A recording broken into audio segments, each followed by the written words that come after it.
Good evening, and welcome to the Council Advisory Committee CAC meeting of 12 December 2022. This meeting is being held in chambers, and the meeting is being live streamed on Facebook Live. Earlier this evening, we were most honored to hold the Town of Kentville's Queen's Platinum Jubilee Medal presentation. 4 members of our staff received medals: Rachel Bedingfield, Sir Jerry Little, Deputy Chief Marty Smith, and Lindsay Young.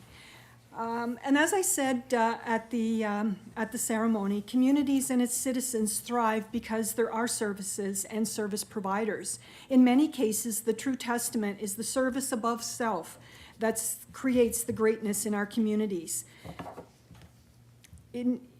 It is what makes it that special place, why it stands out, and why we are proud to call it home. Tonight, we celebrated 4 such individuals: colleagues, friends, family, community members, and service providers.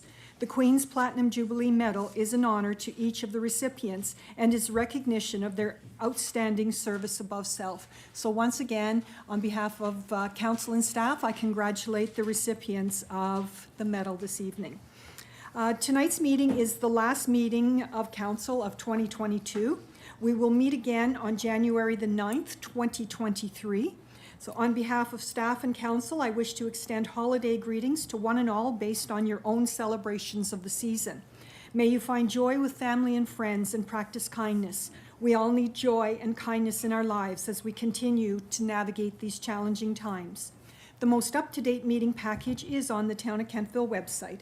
This meeting is called to order. Have all of the councillors received and reviewed their meeting packages? Does any member of council have information pertaining to a matter before this council which has not been publicly circulated? As a council advisory committee, CAC, we will vote as a committee to either send business forward to the council meeting for ratification, return to staff for further information or review, or defeat the recommendation. I will remind members of council that we should continue to be mindful of our decision-making wheel to make balanced and respectful decisions while adhering to our code of conduct. This council, through policy and by motion, has adopted Robert's Rules as our rules of order, our parliamentary procedure, and as the chair of the meeting, it is my responsibility to use those orders to ensure the business of the town is conducted. As per Robert's Rules, this should be noted that CAC meetings are transacted to carry out the business of council and the governance of the Town of Kentville. Council will be voting electronically on all motions except administrative, which will be by show of hands. Are there any conflict of interest issues we should be aware of before this meeting commences? The chair notes that we have quorum, and we have been provided with the proposed agenda. CAO, are there any further additions or deletions to the agenda?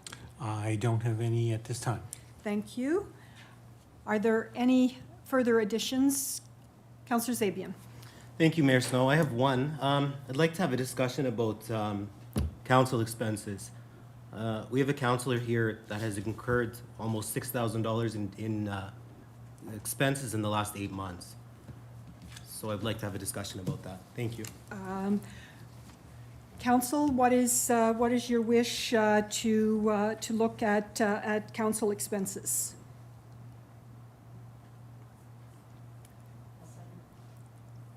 You're seconding it? Sure. Councillor? So that motion is from Councillor Zabian and Maxwell as the second. Deputy Mayor. Thank you, Worship. So I know we're approving this as an agenda item, but is there a way to get a little bit more dispo around it?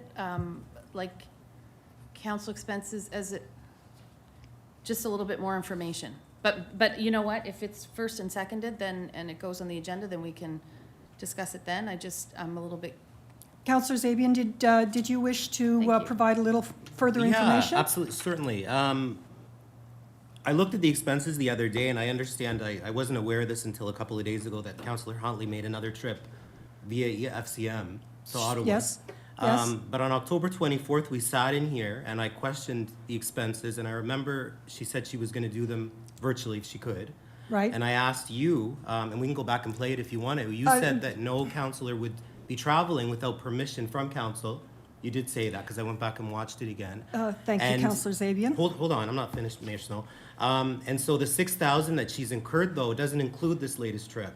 So the latest trip with airfare and hotel and transportation is probably another, we'll say 1,500. So she's now hitting 7,500 at least. That's not reported yet. So she already was at her cap prior to the travel, and I'm just a little disappointed that we sat here and I actually spent quite a few minutes that evening talking to you about expenses, because this is not our money. So, Councillor Zabian, what you wish to discuss is the use of our allocated budget for expenses. Yeah, that's what I was trying to explain now before Okay, you cut thank me you. off, Mayor Snow. Yes, Thank you. thank you. Councillor Gerard. Yeah, I echo what Deputy Mayor Savage said, like this, just to add this with zero context, and even now, just this short 2-minute blurb, it'd be nice to have like a request for decision or something Okay. around it to bring it to council. All right, thank you. So our process is, once something is brought, if there is no RFD, then we vote on it as a council. So all those in favor of placing council expense matter on the agenda?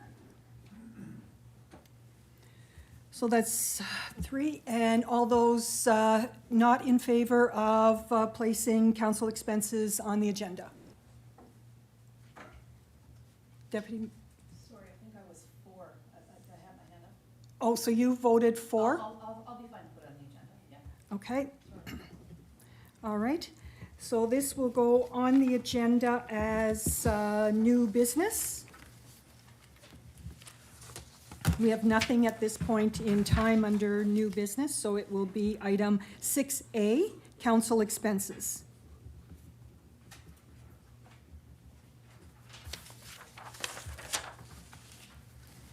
Is there anything further? If I could have a motion to adopt the agenda as amended? Thank you. Second? Thank you. All those in favor? Those opposed? Motion is carried. Thank you. You've been provided with the minutes of the November 14th, 2022 CAC meeting. Are there any changes to this set of minutes? No changes? All right, then they are approved as distributed. We have 2 presentations this evening. The first one is with regards to real estate trends, and Gary Morse will be making a presentation with regards to that. Gary, thank you so very much for being here this evening. CAO, did you wish to add anything? Thank you. And just for council, as we get into the new year, we're going to be having lots of conversation around land and real estate and whatnot. So tonight is an opportunity for just some background information. There's going to be lots of discussion around trends in the market, CMHC data, and so on. And so this is not specific to a project or projects, but more about an opportunity for individuals who have some experience to talk about the things that they're seeing going on. And so there's an opportunity here for council to talk about the things in the market that they might have questions around, or potentially stuff that seems to be coming down the pipe in either in the home ownership or the rental side of things. So just wanted to set some context around that. All right, Gary, the floor is yours. Actually, I'm going first, Oh, okay. but I'm almost as gray.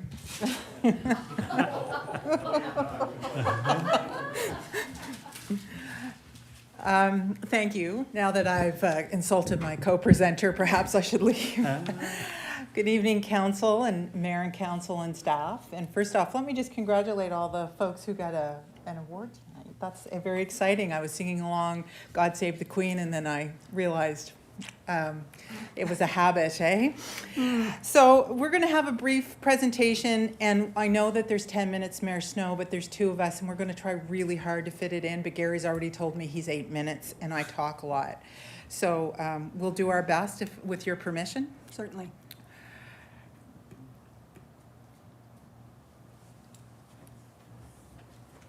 So we're going to talk a little bit more than about market. We're also going to talk about some of the planning pressures that are out there. And Deputy Mayor Savage said that she was at, it's not UNSM anymore.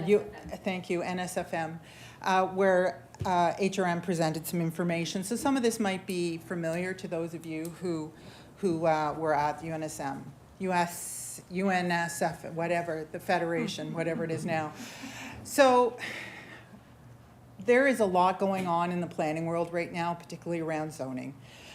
If you look in the news, it's almost on a daily basis. I see it because I'm a planner, where everywhere across Canada, really across North America, are struggling with the housing crisis and also struggling with how to adapt to climate change, how to create vibrant communities, how to sort of build on the best parts of their community and leave the parts behind that aren't serving you any longer. And that's a little bit what I want to talk to you about tonight, just from a planning perspective. So Kemptville is really interesting. I'm from here, not from Kemptville, but from the Valley. And, you know, for the longest time, there wasn't a lot of growth, and now there's a lot of it. Kemptville's interesting because you have a preponderance of single-unit dwellings. So that's the, I don't know where my mouse is that blue area on this graph, right? And then 2 units, so where you have 2 units in one building is here. So you can see that most of your stock here in Kemptville is lower density. You're growing, there's no question about that. The province is growing. The Premier set very ambitious population growth targets. And you mostly drive, which is unfortunate in a time where we're trying to move away from driving and we're trying to mitigate against climate change. More about that. So that's sort of a little bit of a high-level snapshot of what I've noticed about the town of Kemptville. We're trying really hard as a planning profession to figure out how to densify communities, and I'm going to talk about why that's important. But the low-hanging fruit is really taking your single-unit dwellings and figuring out how to add another unit in it, right? So this is just different ways you can do that where the form of the house doesn't change. It still looks like a single-unit dwelling, right? You can have above garage, you can convert your garage, you can put a basement apartment. But at the end of the day, we're still looking like this. What the planning community across North America and professional planners and municipalities everywhere are talking about something called the missing middle. So I'm assuming Deputy Mayor Savage probably heard about the missing middle or gentle density when you heard the presentation at what I still call UNSM. Increasingly, there's a recognition that we need to be more in this space somewhere. Different levels of density to accommodate different people's needs at different stages of their life and at different affordability points. Gary's going to talk really in a very organized way about how the market reacts in those situations. But putting the market aside, don't say that to a developer, but just as a community, as a matter of equity and fairness and inclusivity and community standards, you have to have different places for different people at different stages, at different price points. And all that has to be strung together with the infrastructure. Water, sewer, parks, active transportation links, all of that stuff, and a commercial area. And your commercial tax rate supports your residential tax, your residential often, and all of this needs to work together. And you have in Kemptville a lot of the lower end of this, so you're mostly here, and this is where that's the trend in planning. And as I said, we'll chat more about that. This is illegible, but it's the provincial statement of interest on housing. That is how the province looks at your planning documents. And they are increasingly paying attention to the provincial statement of interest on housing because they are having a difficult time across the province. It is a known fact that we're in a housing crisis. I just read a report that you had out in the front for, what's it called, the agricultural thing. And in there, that was a great description, but you shook your head, so I know what you mean. Thank you, Mayor Snow.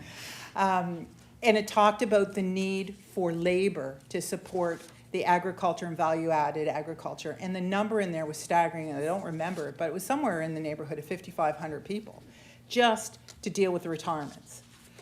More people are going to have to come to fill these jobs, to fill the labor markets. Where are they going to live? So the provincial statement of interest is an important consideration for you as, for your planning and your planning department and your staff. The great thing about Kemptville, of many great things, is that you have a ton of land. And there's a fundamental decision point that you're going to have to make about how you're going to develop that land. If you're going to densify, if you're going to be, have infrastructure, I would hesitate to call it sprawl, but it certainly is a less dense development form, which ultimately is more expensive for the municipality and the taxpayers. I looked at Dave because I'm going to throw some engineering numbers out. But if you assume that a linear meter of road with services in is somewhere between $1,500 and $2,000, a little high, a little low? With today's pipe prices, 15 plus. 15 plus. Kilometer road's $1.5 million. You have to replace that road every 30-ish years. My road hasn't been replaced in a while, longer than that, and you know what happens to those roads. So when you take over roads, you need to make sure, it seems like great, the developer builds them and gives them to you, but there's a cost to that. And that cost comes home to roost in 20, 25, 30 years, whatever that replacement rate is. So it is not a sustainable thing to have your infrastructure not service as many people as possible. So it's a big decision point. It's easier in towns where it's all been developed and you're redeveloping. But you have all this vacant land, making your decision actually much more critical for you as you go forward. And there was some great planning done here. I assume it was by Wayne Gibbon back in the day about your Donald Hills collector. Many municipalities do not have the foresight to do some land acquisition and put a plan in there for acquiring for a road for the future, when growth back then probably didn't seem like it was too imminent. Now here we are. You have that road, but I suspect the cost per linear meter of that street will be different because it's a collector road. So again, how is that going to be maintained over time and paid for? And how is that going to connect in to all the different vacant parcels that are at that end of town? The other thing I just want to note is on Friday, the province of Nova Scotia released their climate change plan. I have to say, when I read the paper on Saturday morning, my husband wondered what was wrong with me because I kept on going, oh dear. Because it was shocking, some of the stuff that they were projecting for 2100. What was also interesting when I was reading through that, and most of the emissions are from electricity and transportation, which electricity is directly linked to how you build. You produce electricity and your built form. But many of the action items coming out of that are squarely in the municipality's lap or tangentially so. Help new building developments install shared heating systems to make multi-building heating more efficient. Well, you don't do that on a single unit by single unit basis. You do that when there's a certain amount of density to link together. Support the construction and renovation of net zero homes and multi-unit residential buildings, including net zero buildings. So there's a push, not just from a planning point of view, but from an environmental point of view, for there to be considerations of doing community building differently and more consciously about how you create communities that people love and want to live in, create communities that are environmentally and socially sustainable, and also are sustainable for your tax rate over time. So I just want to, I'm almost done, I swear. This is, I'm not a car person, but I think those cars are from the 90s, but the picture still holds. This is a density of 3 to 4 units per acre. I would, most of our communities in rural Nova Scotia, like the towns, are probably not even that high, but let's just assume for a second that that's a pretty good average. That is low. Here's an example in the valley of one that is more densely developed and is probably the most popular and fastest growing development in the Annapolis Valley. And it has this mixed unit component. It has residential, it has singles, it has semis, it has a park system, which is really, really important when you are building a new community. How do you link those together? It has pathways, it has stormwater management, all that sort of stuff. It has a built-in community center. And the only reason I'm showing this is because this is more like 15 plus an acre, right? It creates the density needed for transportation, public transportation, for example, or for those great investments that you make in open space. So that's, these are sort of the ranges you're looking at. Don't take those numbers as gospel so much as just a sense of what they look like and where you want to be. And these are the sort of the forms. These are small singles. Those are semis. Those are what apartment buildings could look like, right? And it's not the individual pieces of the community, it's how they all fit together along with the infrastructure that goes with them. And when I say infrastructure, I mean as much social infrastructure as the infrastructure that Dave deals with. Like it's all part of the same thing, and it's all about how you plan. Crystal? Yeah. Could I just interrupt you for one moment? Sure. I think there's a loose connection in the podium. So I think when you're leaning or touching the podium, it's making the connection loose and it's turning off the screen. So maybe just try not touching the podium. I'm really sorry to interrupt you. That's okay, because I'm but just I want about done. people to- I want people to see what's up there. It No, seems no, like I- when you touch it, No, I'm not touching it. That's just happening. no. It's, If somebody has a seizure, though, I feel terrible. that was my theory when you started your presentation, and now it's gone worse. Maybe I'll touch it and see if that helps. There it is. So, I think you have the point, is that there is a lot of those. I think it's important as you think about where you're going to take the development of all these vacant lands, to think about some of those planning trends that are out there. And this is a snapshot that I tried to do in 5 and probably was closer to 10, but it ties in to the market work that Gary's doing. So Gary, can I turn it over to you? Sure. And I'm sorry I broke it. You gonna use that here? Try to? I'm gonna try to, yes. My slides have more words than pictures, so having a flash is not gonna work that well.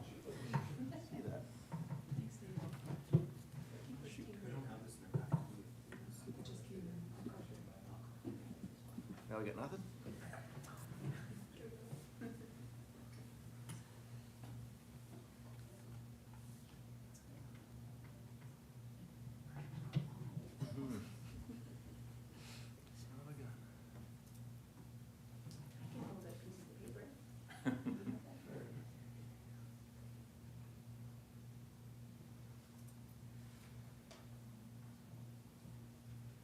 I will move the presentation file that Crystal gave me. I'll move that over to SharePoint so you folks can see it and follow through. Apologize to folks in the audience, and folks at home.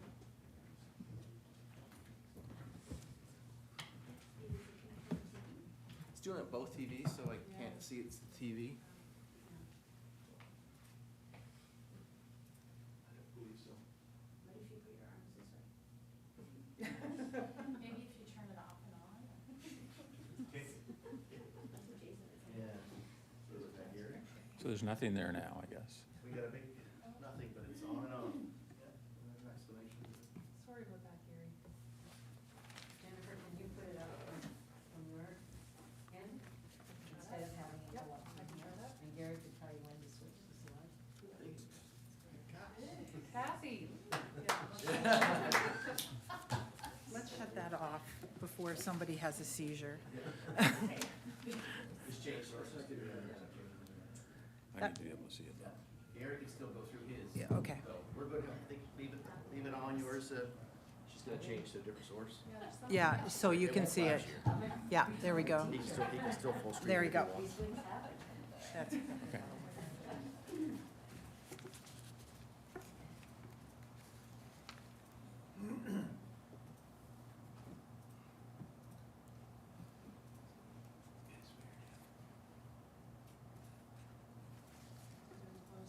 That one? I think there's one more.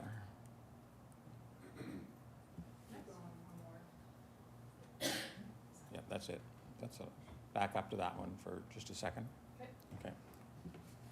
Thanks, everyone, for your patience. Well, that was a great introduction. Thank you.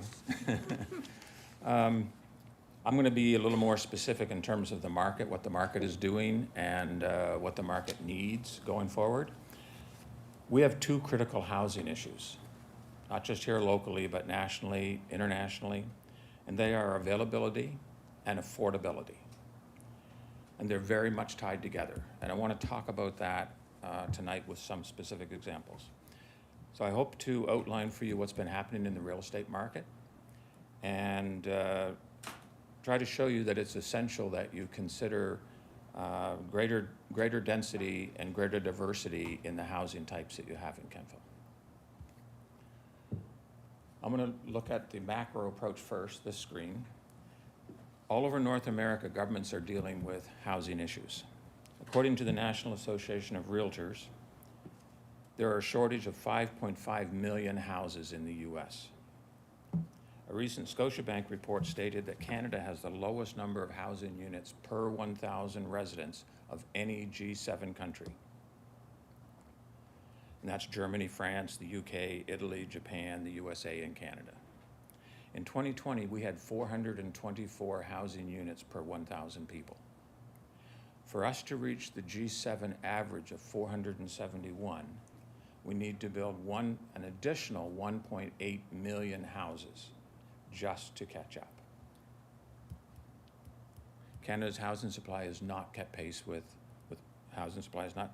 population growth. Demand and supply, next slide.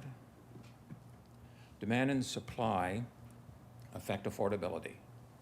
Whenever demand increases, the demand for housing goes up, the supply goes down, which drives prices up, thus making housing unaffordable for a large number of people. I want to move into a little bit more of the local market, the micro market, with the next slide. This slide shows sales, inventory available, and average prices from 2015 to 2021. 22 is not over yet. The numbers wouldn't have matched up, so I didn't include them.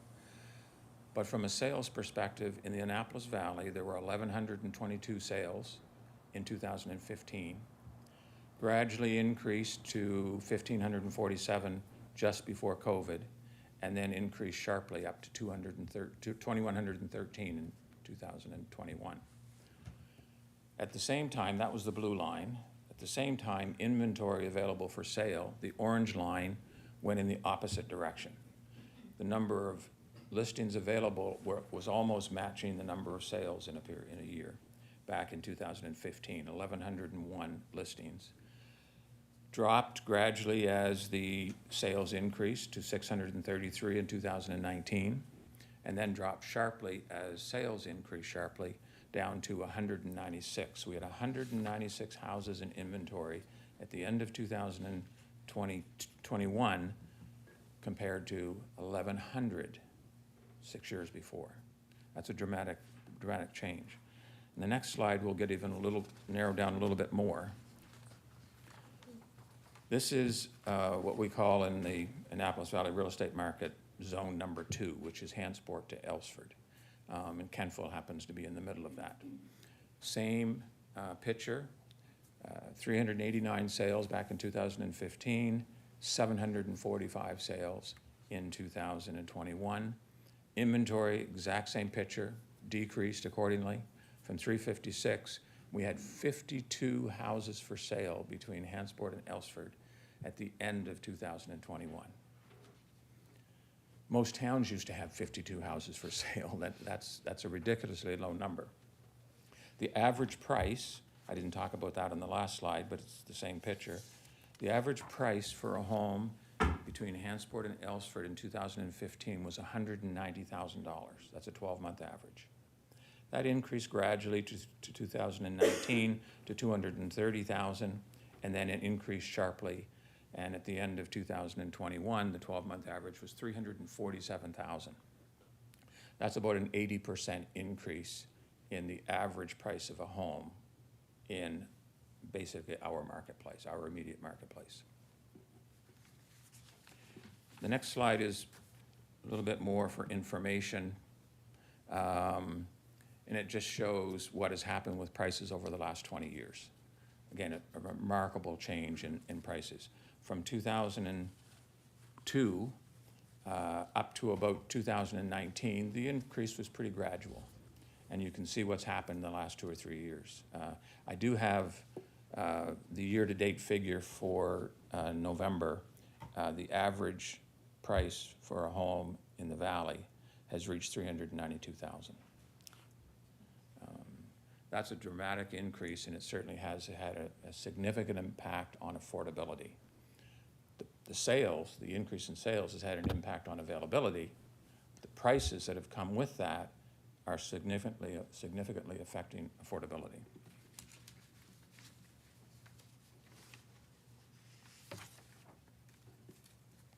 Aside from the low inventory of houses for sale, and I don't have any hard numbers on this, but the vacancy rate for rentals is virtually nil in the Annapolis Valley from a number of people that I've talked to. So that's the other component of housing that is in a critical condition at the present time. So what's driving the reduction in housing availability? Should be the next slide, I think. Well, it's people moving here from outside the Annapolis Valley. There are a significant number of people that have moved here over the past months. Earlier this year, in another presentation, I did some preparation to figure out where people were coming from. So I asked 12 Royal LePage agents where their buyers were coming from. And that was for a 6-month period, January to June in 2022. Those 12 agents sold 196 homes in that period. 114, 58% of them, were from outside the valley. Now, 114 new residents, new families, by 12 agents in 6 months, do the math. There is a significantly larger number of people coming here than those numbers would suggest.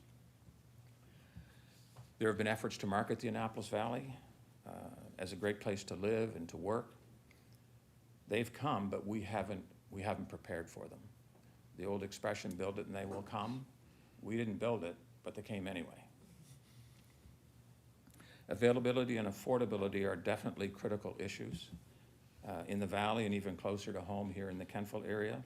And by the way, I meant to mention this earlier, Kentville's inventory of homes for sale today is 13.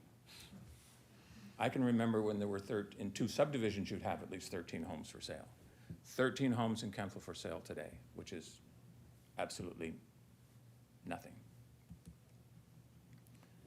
In 2022, in a 2022 report, CMHC said that to have any effect on affordability, Canada will have to build 3.5 million more housing units by 2030, more than that we're currently building at the current rate. 3.5 more than we're building at the current rate. The report identifies the need for an additional 50,000 units in Nova Scotia. We had 5,310 housing starts in 2021. We would need to double that to achieve CMHC's level of affordability for Nova Scotia. Based on the Valley's proportion of the Nova Scotia population, to achieve the CMHC affordability, we'll need to build an additional 6,400 homes, housing units, here in the Annapolis Valley to reach affordability levels based on where we are today. Without a significant increase in the number of housing units, the market itself will not correct the availability and the affordability of housing units. However, we cannot possibly build the number of single-family homes that would be necessary to reach those levels. That's not even something that we should spend any time thinking about. The report points out that to achieve the targets, the 3 levels of government need to do more. In the municipal arena, bylaws need to be relaxed and allow for higher density and more diversity in the type of housing allowed. A 40-unit apartment building can be built much more cost-effectively than 40 single-family homes, and in much less time. While we have some multi-unit buildings, the Valley and Kentville are predisposed to build in single-family homes. However, since we can't possibly build enough single-family homes to meet the need, we need to be building more semi-detached and multiple unit buildings. Kentville's in a great position to take advantage of growth opportunities, to allow diversity in housing types, and at the same time, increase your tax base. You have an abundance of land south of the proposed collector road. That will open up future lands for development and relieve the traffic that would otherwise have to trickle down through the existing subdivisions. All of this to say, Kentville needs to be open to allowing higher density and greater diversity in its zoning and housing policies. Rather than wait for future development above the collector road, Kentville needs to take action now to relax its zoning of existing lands for development below the collector road, land that's already available and ready for development. In doing that, you will have many objections from the residents who live nearby. In a recent Habitat for Humanity Canada housing affordability survey, 54% of Canadians feel that NIMBY, not in my backyard, NIMBY sentiment is one of the main barriers to making affordable housing available. Affordable housing doesn't mean a new semi-detached or multi-unit building is going to be low-cost housing, the fear that many people in neighborhoods express. The cost of construction will ensure that that's not the case. Allowing for multiple unit buildings means more housing units get built quicker. An abundance of housing puts downward pressure on prices, thus contributing to affordability. It's not so much about building affordable housing as it is about creating room in the market for affordable housing through the ripple effect of people downsizing and upsizing when there is sufficient inventory available for them to move to. The further you push out single-family home developments, the further you push out objections to diversity in housing types. When does that stop? At some point, you need to embrace change, regardless of the pushback. Change when it comes to mixed housing always gets objections. It becomes an emotional issue, and emotion always trumps rational thinking.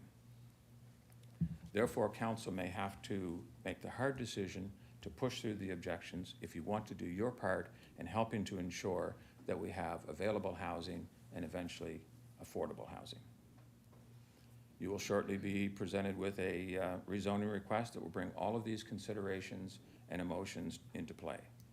Given the two critical housing issues, availability and affordability, I would encourage you to put the needs of the overall community, the need for diversity in housing, and the need for affordable housing ahead of the emotions of special interest groups.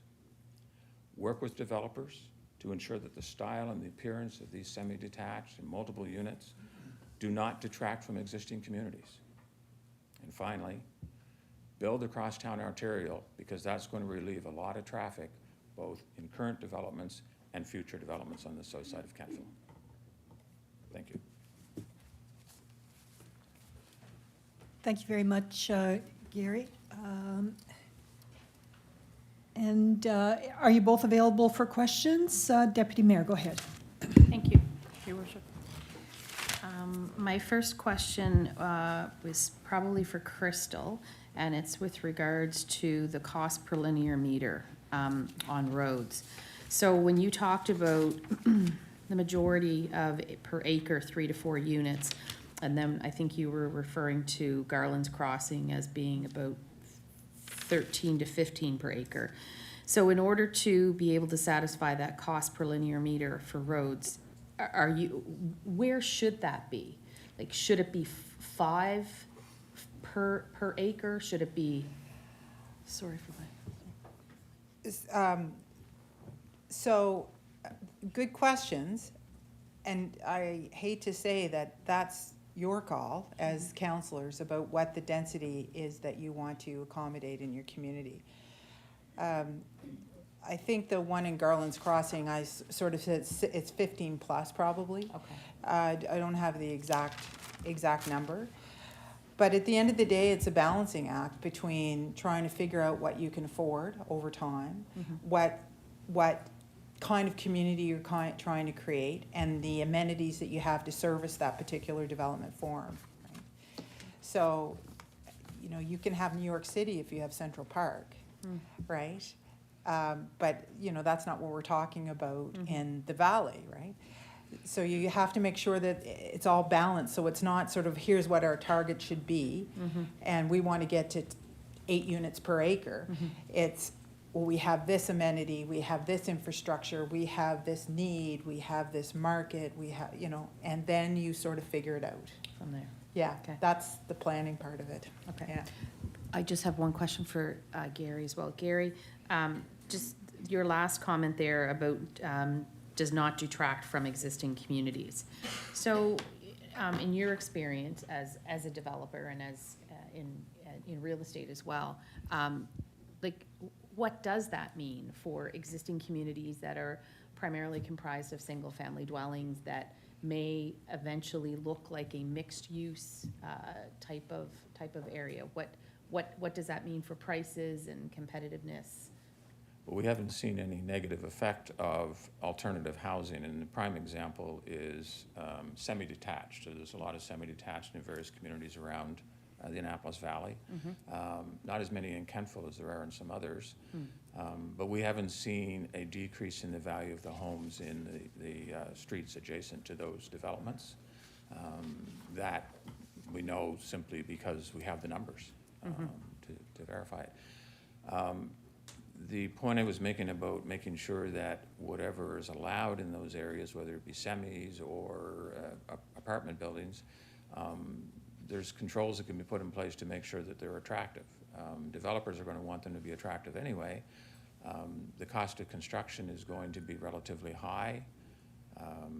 So you're going to want to require that they be attractive, and the attractiveness of them won't take away from the community around.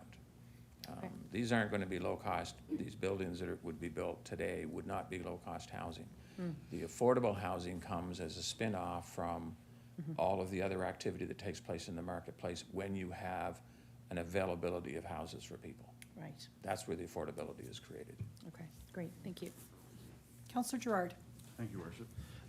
This one is actually for Gary, and I just want to wrap my head around when you say inventory. When we went back to Aylesford, 2021, 745 sales, 52 inventory. The 52 this is what's remaining after 745 sales, correct? Well, there's an inventory available every day of the week. Yep. Sales and listings. At the end of 2021, there were 52 houses for sale between Hansport and Aylesford. Yep, okay. And another question, if I may. Go ahead. It's, and I'm wondering where and it's not really responsibility, but it's good to see, you know, we've got large pockets of land on this side, but looking further down the road, is it something that developers should work with the town on to go, here's a small pocket of land, like I think about the new Bent, why not in Fagan building, and the way that it's shaped. We have small pockets of land in the town that could be developed densely. Is that something that developers look at as well? I don't work with a lot of developers, but Crystal does, and she might be better able to answer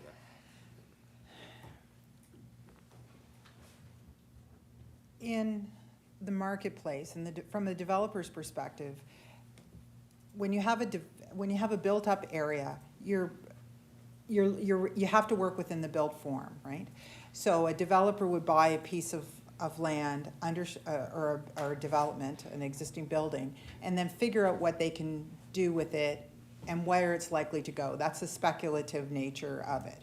And from the town's perspective, you're not planning the whole town at that point, you're planning for one building.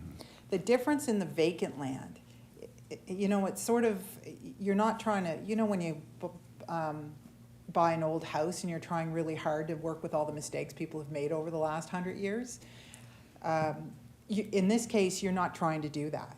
You've got this blank slate. So in those cases, there are a couple different ways it can happen. So if you have a developer coming in trying to do some planning on a big piece of land, sometimes municipalities do things like secondary planning strategies where they sort of do a little mini plan just for that area so that they can ensure that all the different pieces, which may not be owned by the same people right now, work together.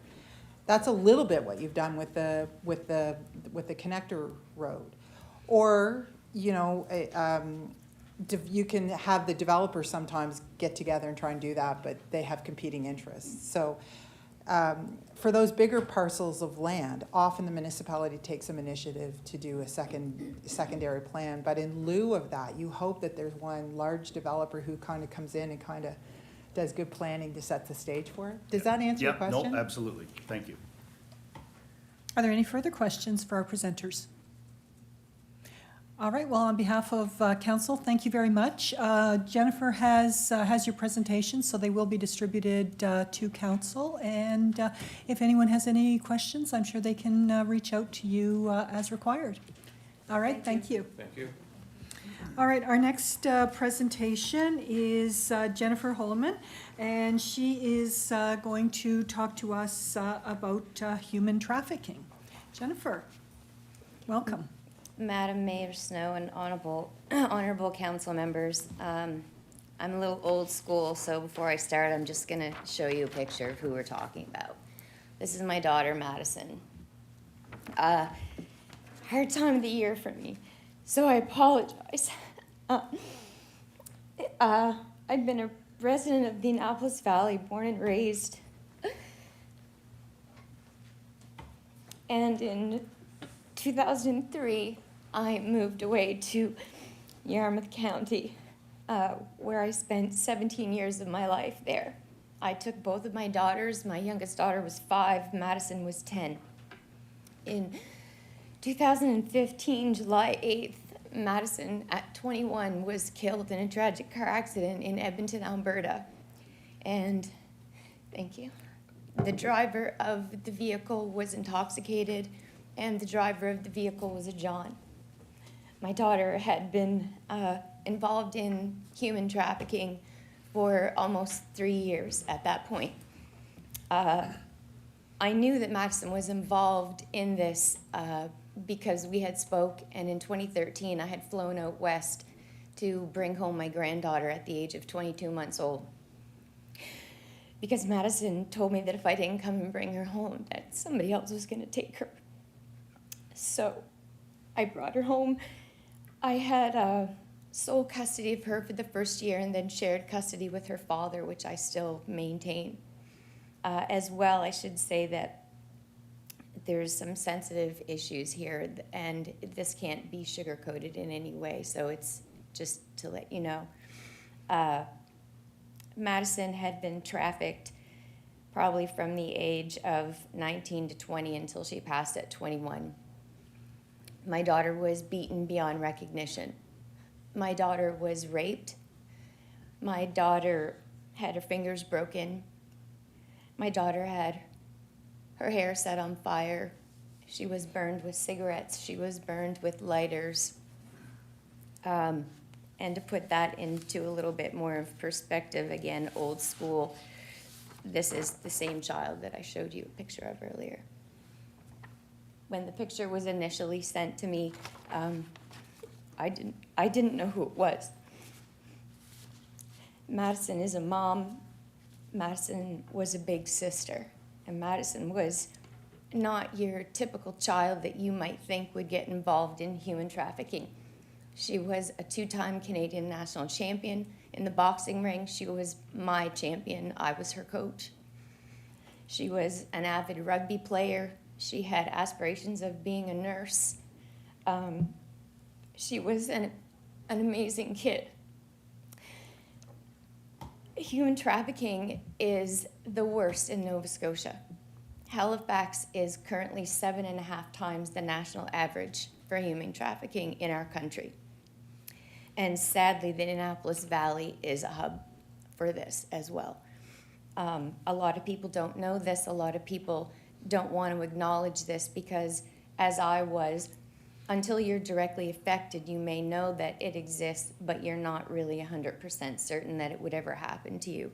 Heavens knows I didn't think it would ever happen to me. A few weeks ago, actually I've been advocating now for the better part of 6 years, but this has actually destroyed my life as I knew it. It ended my 17-year relationship with my partner because he did not like the fact that I was advocating and drawing attention to our family.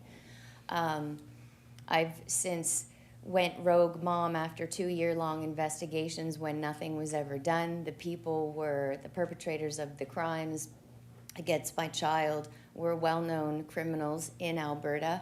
The police were well aware of who they were, but nothing could be done because they told me that Madison wasn't here to point fingers. So the first time that I spoke out, it was live streamed by Madison's little sister, and within 3 weeks had over 100,000 views. And then, of course, all the trolls came out of the woodwork. It was the good, the bad, and the ugly. But I decided to allow all that negativity to fuel my fire to move forward and share what happened with my child, because my dad always said the squeaky wheel gets the grease, and if I was just to sit home and not tell anybody what happened to my child, then people wouldn't understand what a horrific crime and a crisis this is in our country. A few weeks ago, I reached out to Chief Butler. We spoke for almost 2.5 hours, and it was very heartfelt and very welcomed on my part. My initial wanting to sit down with him was to try to bring some sort of awareness to the town of Kentville, because I now reside here and call Kentville home. I initially wanted to have an information education session for the people of the town to educate people on human trafficking. When they hear Madison's story in its entirety, it's very hard to hear. It's very difficult for me to tell, but it's very real. And when people hear how real the story is, it really makes a difference, I feel. Before COVID, I started speaking out in high schools in Yarmouth and in the Tri-Counties. I was nominated for the Gwonju Prize for Human Rights, which is based out of South Korea. I've done a lot of work with Constable David Lane, who's the Corporal of the Human Trafficking Vice. I've really done global things with my advocacy work, and I will continue to move forward with this. I think having an information session in this town would benefit so many people. I'm working as well with trying to get back into the school systems in the Annapolis Valley to tell her story. I did some work with Zach Churchill before moving back home to the Valley, and then again COVID came and pretty much put the kibosh to a lot of the things that I was doing. Chief Butler actually made also a great recommendation that perhaps we could have an information education session for the workers that work within the community, such as the town police, the RCMP, Recreation Department, Open Arms, Chrysalis House, the emergency health services workers, people like that that would actually have contact with individuals that may or may not be affected by human trafficking, just to bring awareness to what to look for and how to offer the proper help and approach if need be. I do believe that one for the public would be an incredible and amazing experience, as you can call it that, for lack of a better way of putting it, just to educate people on human trafficking and that it is very prevalent in our community. And just for an example, I work part-time as a dental assistant, but I also work at the Paddy's Pub in Kentville and had waited on a gentleman there numerous times over a period of 3 or 4 days. I'm social. I don't really have a radar up for that. When I first moved here, I didn't think much of it. And probably 4 or 5 days after the last time I saw this gentleman, he was arrested for human trafficking in the town of Kentville. So it just goes to show you that you never know who you're sitting beside, who you're serving, who you're talking to, who you're passing by in the street. These people don't look any different than you or I. They're just really good at hiding what they do. Another thing that I would really like to try to work to bring to the town of Kentville is the Shine the Light campaign. The first time I spoke out in Yarmouth, Megan Walker, who is the founder of LOC, which is the London Abused Women's Centre in London, Ontario, was present at the conference. And after she heard Madison's story, she wanted to have her honored at this, the Shine the Light campaign in 2018. They actually flew me to the conference, and they had a beautiful tree lighting ceremony. They had a ceremony where the city stays lit in purple for the month of November. They honor one young woman that has survived human trafficking or domestic abuse, and they honor one young woman that has lost her life. So Madison was the child that obviously lost her life to human trafficking. It was also a surprise to me when I arrived there that there was a member of the London Police Association that had passed away and had no living family. So they bequeathed his life insurance policy to the London Police Association. They weren't sure what they were going to do with that, so they wanted to give it back to LOC because of everything that they had given to the city of London with respect to taking these women off the street and putting the perpetrators of the crime behind bars.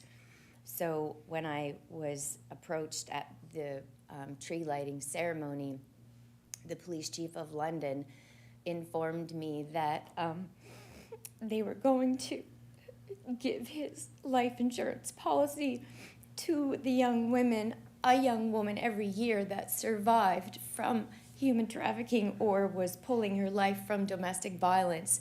And they called it the Madison Fraser Bursary. And so there was a very substantial amount of money. That bursary, I was told, will basically go from now until the end of time. So that money is to help one young woman pull her life from the situation, whether it be housing, education, just to help with whatever she might need help with. I think that bringing the Shine the Light campaign to our town would be an amazing thing to do to bring awareness for the month of November to everybody. It also, believe it or not, will allow young women that have been tortured and traumatized by this horrific crime, they'll be able to come forward because there's strength in numbers, and when the women believe that there's an open space for them to talk to, people that they know are there to support them, it's amazing what they feel and what they can do when they all hold hands.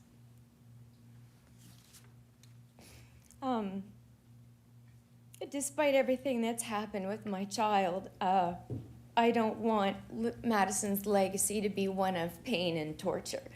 I want hers to be a story of positivity and hope, and I want people to know that no human young woman or young man should ever have to endure what my child endured. It's never ending for me. When I thought there was going to be no further investigations with respect to what happened to my child, I spoke at the Canadian Conference for Chiefs of Police in Toronto this past June, and I had been reached out by a young man on Instagram and ended up speaking with him on the telephone. This young man told me he knew what had happened to my daughter, and he said to me, two of the men that were the perpetrators of this crime, one was my best friend ever since I was 13, the other was my brother. And he told me that he was well aware that what was happening with respect to what happened to my daughter was still happening to other young women, and it needed to stop. He came forward, he said, with your permission, I would like to speak to the police here in Vancouver and have them forward my statement to the Grand Prairie Police. And I said, absolutely. For whatever the reason, when I speak, I never write anything down unless it's greetings and thank yous the people that I need to greet and thank. Everything else just comes from my head. I always ask Madison before I speak just to make the right words come out of my mouth. So before I finished my speech to the chiefs of police, I said that it's never ending for me. I was reached out by a young man on Instagram, and I told the story. When we were finished, we went to break, and I could see this man beelining it for me, and he introduced himself. He was a police officer, and he said, I was instantly had the hair stand up on every part of my body when you told your Instagram story, because he said I was the officer that took Caleb's statement. He said it was one of the most difficult statements he'd ever had to take. He said that he was very heartfelt. He was now in his mid-30s with 2 small children and didn't want to see this happen to anybody else. And he promised me that he was going to do his best to put to rest and allow me closure by having somebody held accountable for what happened to my child. I received a public apology from Peel Regional Police. I received a public apology from the Calgary RCMP, and I was approached by the Staff Sergeant of Calgary RCMP and asked me for more information on the men that were responsible for what happened to my child, because they were under their radar still. And so with that being said, in June, I know much time has passed, but I'm hopeful and keep my fingers crossed and talk to the universe that somebody will be held accountable and that this will come to a close for me. Even if I do receive closure, I won't stop advocating. I just believe that this has been a problem for a very long time. Madison had associations with North Preston's Finest, which is one of the largest prostitution rings in our country. It's still alive and well today. It's just not really spoken about as much as it should be. I, on the other hand, have no problem speaking about it whatsoever. I've been called racist. I've been called heartless. I spent 17 years with an Aboriginal man, and my granddaughter is biracial. So I am very far from being racist. It matters none to me the color of your skin, but it doesn't give you the right to treat somebody the way that my child was treated, regardless of who you are. I will continue to move forward with my advocacy work. I just believe that educating the people in our town and outside of this town is an incredibly important thing to do, and wanted to present my daughter's story to you all so that perhaps I could have some people standing behind me to bring awareness to what is a crisis in our country.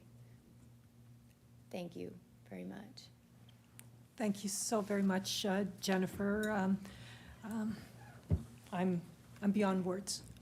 Thank you for sharing with us. Thank you for having the courage, and thank you for reaching out to our chief. And I know that that you've got the right ear. And if there's any way that we can support the chief, we'll be there for you. So we do have some questions from members of council. Councillor Zabian. Thank you. Thanks, Jen, for presenting that. You're very brave. And thanks for advocating, and I hope you get back into the schools, because I think that's important, a good place to start. But thank you again. Thank you, Andrew. Deputy Mayor. Thank you, Worship. Thank you, Jennifer. Much like the mayor, I don't have words. I can't even imagine what you've been through in the last number of years in your life. The work that you're doing, the advocating that you're doing, the conversations that you're having with the chief and with recreation and with other folks in our community and right across Canada it's outstanding, and it's to be commended. So thank you. Thank I'm you. I'm very sorry for what's happened to you and your family. Thank you. Okay. All right, thank you very much. Oh, Councillor Huntley. Jennifer, I just want to say thank you so much for sharing your story. It brought a tear to my eye. I think moms are wonderful, and I will pray for Madison for you, and I look forward to possibly helping you. Thank you you. so much.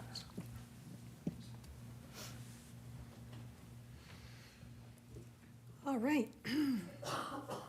Now we'll move on to our department reports and recommendations. The directors have provided their reports for council's review, and will provide an update and receive questions from council. The reports will be presented and are part of the record of this meeting. Only items of new business arising from the reports will be taken as motions. And CAO Troke, if you could please introduce our department reports and recommendations. Thank you very much, Mayor Snow. So tonight, we're going to start off with our Director of Finance with regards to her last CAC report here to council.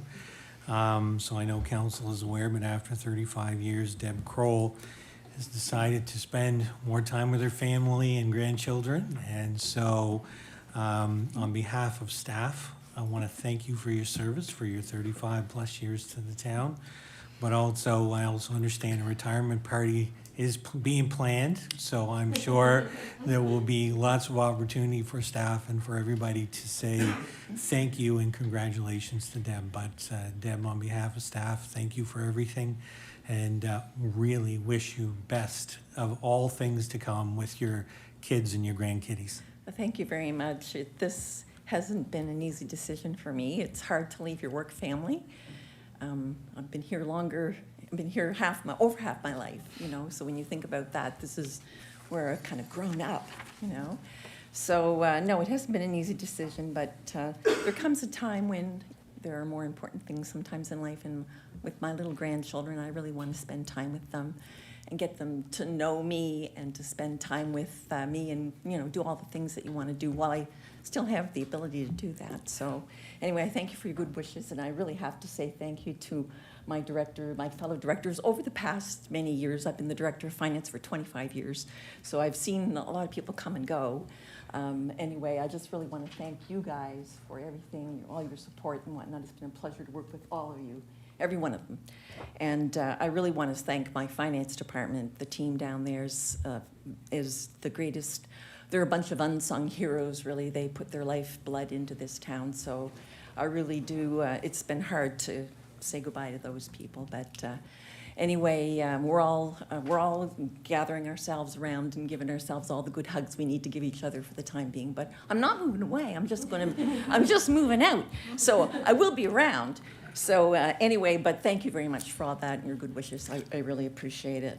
Now, that was really hard to follow. Yeah. It was, so I hope I don't. I have some granddaughters who are teenagers, so that really struck home for me. So Yeah. anyway, I hope I don't choke up in the middle of this from the memories of what we just listened to. And sometimes this stuff seems a little unimportant to other things in life. But anyway, we are going to talk for a few minutes about the finances of the town of Kentville for the month ended November the 30th, 2022. So if we're looking at a benchmark this month, the benchmark is 66.7% of everything was averaged evenly over the year. Overall revenue exceeds the average at 88.8%, and of course, taxation remains at 100%. That's great. Just some snapshots, 100% of the annual library funding has been invoiced to the Municipality of Kings. Under sales of services, the sales by Kentville Police Service and the Finance Department are on track at 66.7%. Under other revenue and sources, fines and fees and permits are reporting above the guideline, and in fact, the budget due to receipt of public provincial fines on parking tickets. Interest also exceeds the benchmark in the budget due to funds held on deposit coupled with increased interest rates. On the expenditure side of the ledger, we're looking at a benchmark of 72.4% expended. General administration is over the benchmark due to several office expenditure accounts, as well as the grants have been paid in full for the year, and the third quarter payment has been paid to property evaluation services. Firefighting, we've paid 100% of the area rate to the fire department and 75% of the operating costs to the fire department, and 100% of the hydrant area rate has been transferred over to the Kentville Water Utility. Debt charges in most of the departments exceed the benchmark, but it reflects the debt repayment schedules. Under public transit, that exceeds the benchmark, but it reflects 3/4 of our annual payment to King's Transit Authority. Under environmental development, we have community development exceeding the benchmark due to payments made to the Kentville business community and expenditures in the marketing segment. Under recreation facilities exceeds the benchmark due to maintenance of various parks and the swimming pool. Cultural, of course, exceeds the threshold. We've paid 75% of our expenditure to the Annapolis Valley Regional Library. Under the summary of outstanding taxes, the current tax levy outstanding at November 30 is $147,374. That's 98.6% collected. The total property tax outstanding at November 30th is just slightly higher than that at $151,136, which is the same 98.6% collected, which is pretty darn good. Not as good as last year. We're getting there. Anyway, the Town of Kentville Capital Investment Plan is Schedule C, and you can see that the projects are budgeted at $4.5 million. At the date of writing, we had booked $984,618 worth of expenditures. That's about 21.7%.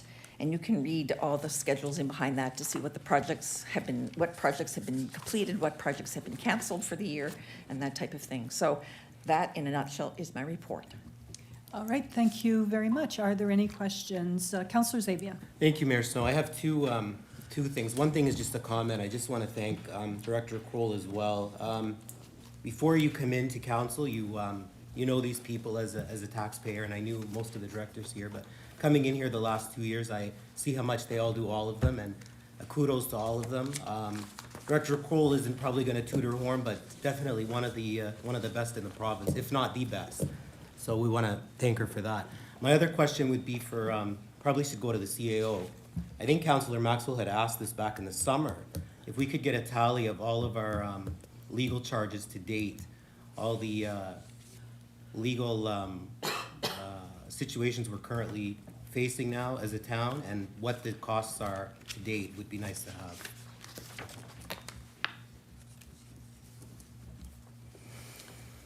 We can certainly attempt to put something together. Yeah, you think we'd have that at the next meeting, or can you? I'll have to take a look at it, but do my best. Okay, thank you. Thank you, CEO. All right, no further questions on this report. Then we'll move on to your projection report, Director Kroll. Thank you very much. This is the third projection report, and the surplus has increased very slightly, $600 from my last report. We're looking at revenue increasing $22,700 in my third report. I've decreased, taxes $5,400 because some assessment changes have just arrived in the early parts of December. Own source revenue, I've increased $24,000 over last report. Provincial court, I've increased $5,000. Parking tickets, a small amount, $1,000. And interest on funds on deposit, I've increased $18,000. Conditional transfers are up $4,100. Sport Nova Scotia very generously gave us that money to fund lane ropes for the pool. So that money's been booked as well. On the expenditure side of the ledger, I've increased the expenditures $22,100.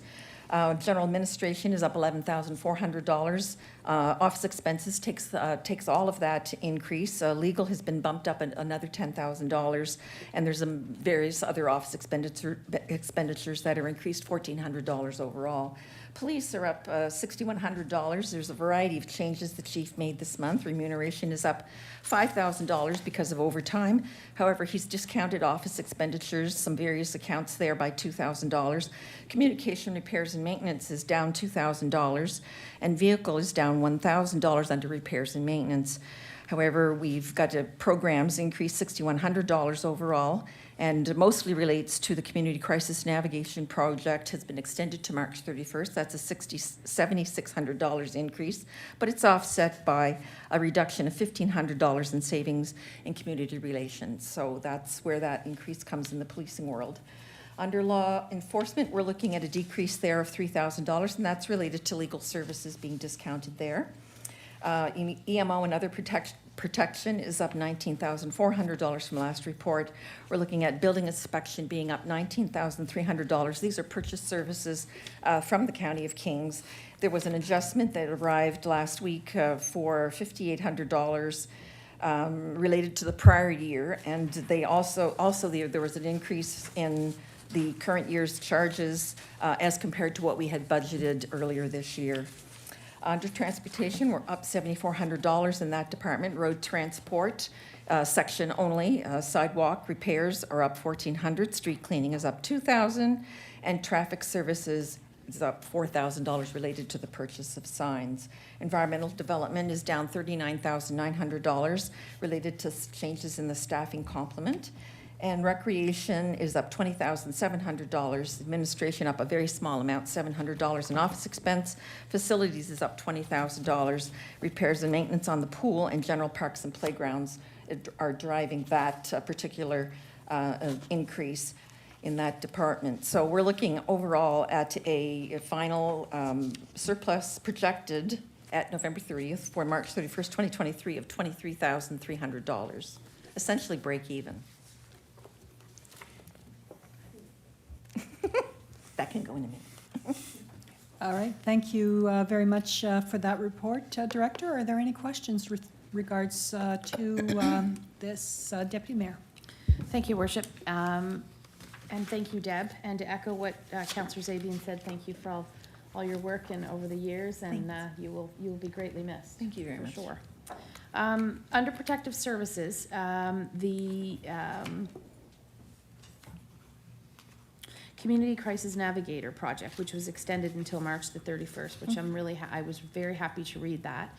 Is that an indicator, and I'm sort of looking at the chief as well, is that an indicator that could be extended even further? I believe the chief is going to approach his commission with the position or the possibility of having a position as a full-time position. Okay, yep, great, thank you very much. You may see that again. Yes, okay, thank you. All right, Director Kroll, and your next report, please. Now, I'm not sure which order these are in because I don't have the agenda. Is it the sundry write-offs? Oh, it's the sanitary sewer interest Oh, write-offs. okay, great, thanks. I had them Yes. mixed up. So thank you very much. I forwarded a report up to CAO Troke. It was dated November 29th. I think it went up last week. It's related to a listing that the town's collection officer handed to me. It's indicating the need to write off interest charged to several sanitary sewer accounts in the amount of $834.31. It represents late payment charges charged to the province and Nova Scotia authorities in 2019 and 2020. We've tried to collect those over every billing cycle since that period of time, but it's known that right now that it is totally uncollectible. The province typically doesn't pay interest. Any entity in right of the king doesn't pay interest, that type of thing. So anyway, it was attached to the account, and we've been trying to, we're here to get it written off so the accounts go back to basically zero, and we don't have to carry that amount on our books. So I recommend to Council Advisory Committee that the attached sanitary sewer area service accounts in the amount of $834.31 be approved for write-off and forwarded to the Town Council for ratification. Thank you, Director Kroll, and we take your recommendation that CAC recommend to the January 30th, 2023 council meeting approval of the write-off of $834.31 to the sanitary sewer area service accounts. If someone could move that, please. Councillor York, thank you, and a seconder. Councillor Huntley, thank you. It has been moved and seconded that CAC recommend to the January 30th, 2023 council meeting approval of the write-off of $834.31 to the sanitary sewer area service accounts. Is there any discussion on this matter? So, Director, typically, if we had an uncollectible and we did what we could, we would send it off to Yes. a collection agency, Yes, right? yes. But because this is the province, we are not going to do any of that, and we've held it on our books for how many years? Well, it's some of it since 2019, and 2020. Okay, okay. Now, we're in the midst of doing an MGA review and that sort of thing. Is this something that we should be throwing off to that committee and saying, you know, you guys should be paying your bills? I think there's some discussion to be had around some things that the province isn't paying for, that the province needs to pay for. It's costing us money. Right, right. A lot of it has to do with the schools and the school boards and that type of things as well. So besides this type of thing, there are other things out there that some provincial entities are exempt from, Okay. Okay, CAO, could we make a list of that and perhaps get it off to CERMGUARD you know, I mean, they may do nothing about it, but at least if it's on the table. Doesn't hurt to try. Exactly, exactly. All right, thank you very much for that. Is there any further discussion on this matter? Are you ready for the question? The question is that CAC recommend to the January 30th, 2023 council meeting approval of the write-off of $834.31 to the sanitary sewer area service accounts. Voting is now open.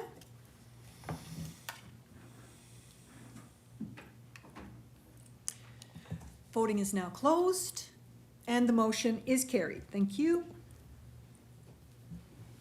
And sundry accounts. Yes, thank you very much. The second report is on sundry accounts for the town of Kentville. The information was provided by the town's collection officer. She indicates the need to write off sundry accounts receivable in the amount of $3,060.78. Internal collection attempts have failed, and they are not collectible internally. So we know that this is a housekeeping matter. We're going to get them off our books, but these amounts are going to go to, well, one of them is not going to go to a collection agency. We know that the person just doesn't have the financial means to do anything about it. So we're not sending one, but the other one will be going to collection, or has gone to collection already. And hopefully we will be able to trace that person and recover some of the funds. So my recommendation reads that I recommend to Council Advisory Committee that the sundry receivable amounts in the amount of $3,060.78 be approved for write-off and forwarded to Town Council for ratification. Thank you, Director. And if we take your recommendation and make it a motion that CAC recommend to the January 30th, 2023 council meeting approval of the write-off of $3,060.78 to the Town of Kentville sundry accounts. If someone could move that, please. Deputy Mayor, thank you. And for the second, Councillor York, thank you. It has been moved and seconded that CAC recommend to the January 30th, 2023 council meeting approval of the write-off of $3,060.78 to the Town of Kentville sundry accounts. Is there any discussion on this matter? Councillor Gerard. Thank you, Worship. Thank you, Director Kroll. Are there properties attached to these accounts? No, I don't think these people had property in town. So it's not something we No. can go after? Okay. Right. No, thank you. Thank you. All right, is there any further discussion on this matter? Are you ready for the question? The question is that CAC recommend to the January 30th, 2023 council meeting approval of the write-off of $3,060.78 to the Town of Kentville sundry accounts. Voting is now open.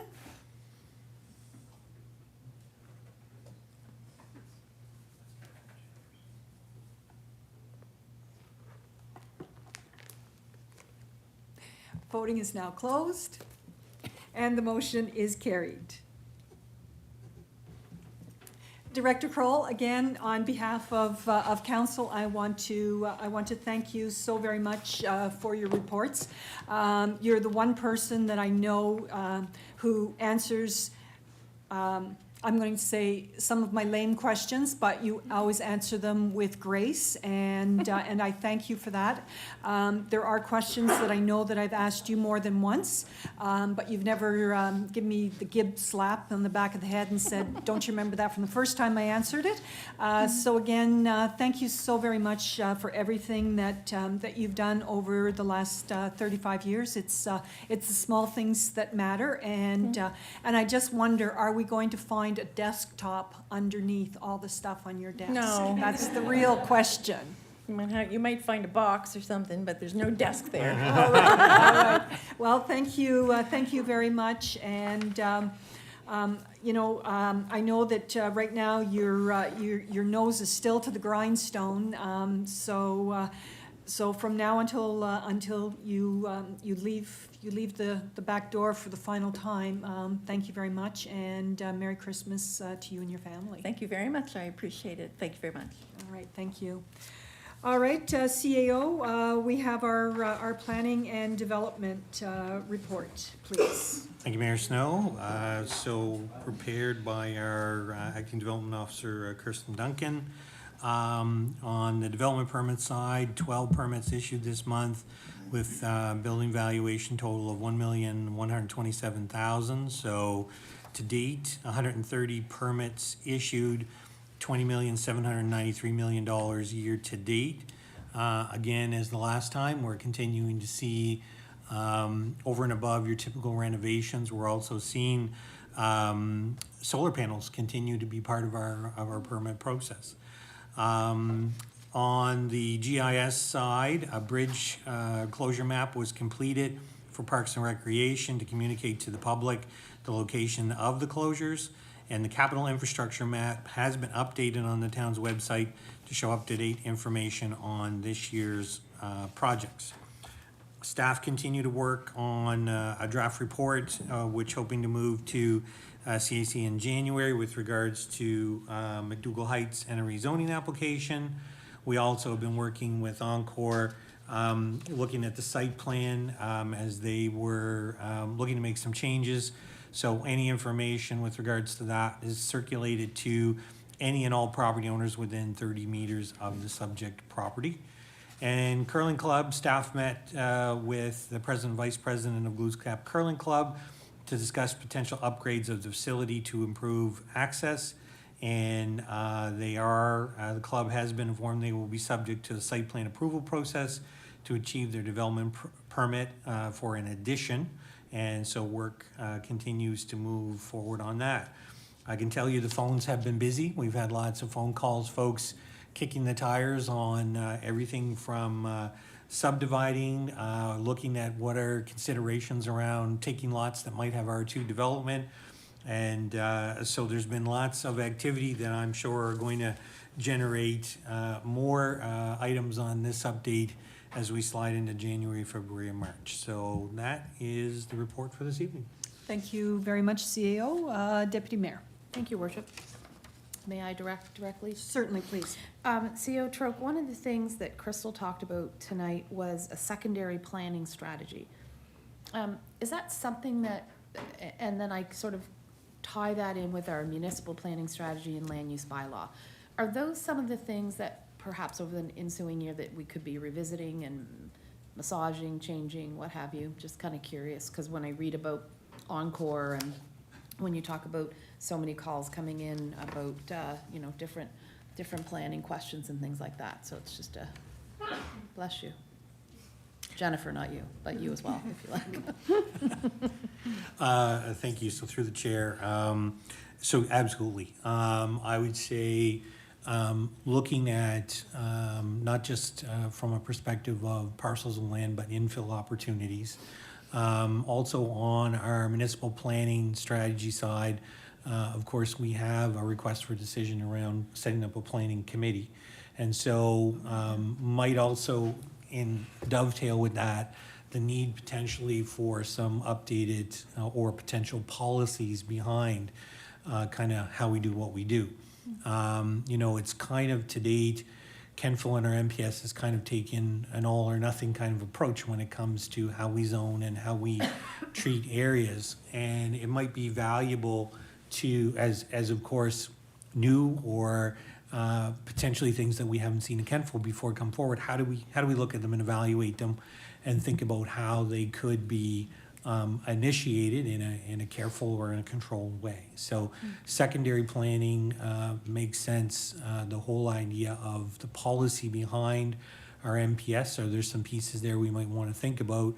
And then, you know, also over time, you know, are there pieces in there that we would even want to consider with regards to development agreements? You know, how do we use them? Because really there's so limited opportunities for that in Kenfil today. That might be something looking at a secondary strategy says maybe this is a piece that might be useful as we move forward. Okay, great, thank you. Councillor York. Thank you. Again, through the chair, if I may. Crystal mentioned this evening, you know, she made reference to how difficult it is to fix 100-year-old homes now that we're the current owners.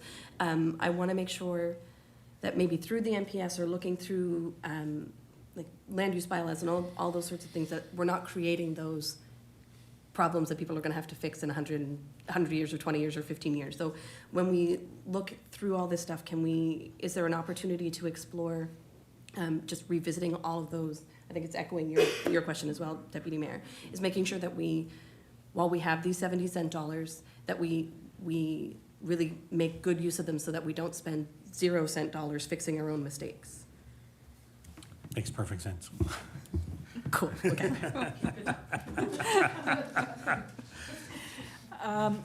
CAO, I guess it was probably last summer with a request for decision for a planning committee, I think broader than just a standard planning committee. Are we going to revisit that as we take more time through January and May timeframe and perhaps populate it and start talking about these things that we want to move forward? Yes, Mayor, I think, so certainly the Deputy Clerk and I have been having a look at what's being done in other jurisdictions, taking some time to look at where are the pieces in our existing MPS where maybe there are some places where this could be a tool to look at if there is as opposed to a all or nothing approach on certain things, is there a way that something comes through that needs to do some further investigation or might need some additional oversight that a group like this could kind of take a look at it and kind of kick it around to see where it would go. So we are looking at that. We, at this moment in time, really focused on kind of what others have done in other jurisdictions to stand that up. And then also looking at if there are any pieces in our own MPS and land use bylaw where this would really pay some dividends, can we line those up and then bring that back to council for that consideration to stand it up? All right, thank you, CAO. So we'll look forward to that in the new year.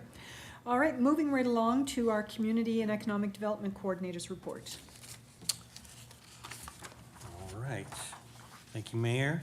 So one of the things, and I think this got referenced at our last CAC, but right now we are conducting a survey gauging the needs for improved cell coverage and internet coverage, particularly around the west end of Park Street and into the Kentville Business Park. Anecdotally, we had heard of a few different challenges from some of the different companies up there. So we were just trying to get a better sense on, were there issues, and with the idea of, is there a booster or some kind of a small tower or whatever needed to support that area. So basically doing a quick survey to get some information on that. With regards to our holiday messaging, we're running the It Feels Like Christmas campaign on the radio and with AVR Magic. So we're really trying to kick into high gear our winter marketing again. Just as a tourism and under special events, and I raised this at the REN economic opportunities. The Tourism Nova Scotia is offering a matching contribution funding to support online marketing campaigns. So yes, we've applied. But this is a great opportunity, not just for Kentville, but any municipalities who are doing online marketing to get some matching dollars from the province and take advantage of the work that many are already doing. The next signature event lined up is the Kentville Fire and Ice Festival. And so planning for that event continues after the holidays for execution as we get into February. And encourage folks to go down to Center Square and take in the lights. We have moved a few things out of there just before snow might hit. So we're saying there's some stuff we had to get out of there just to allow for snow removal to be a little bit easier. And but all the lights are up, and I see a lot of folks taking advantage of the space, so it's great. And the Kentville Business Community Holly Jolly Decorating Contest is in full swing, which closes on December 16th. So I encourage businesses to decorate and compete for the David White Trophy. Excellent. Thank you very much, CEO. Are there any questions for the CEO with regards to this report? None? All right, then. We'll move right along to Parks and Recreation with Director Bedingfield.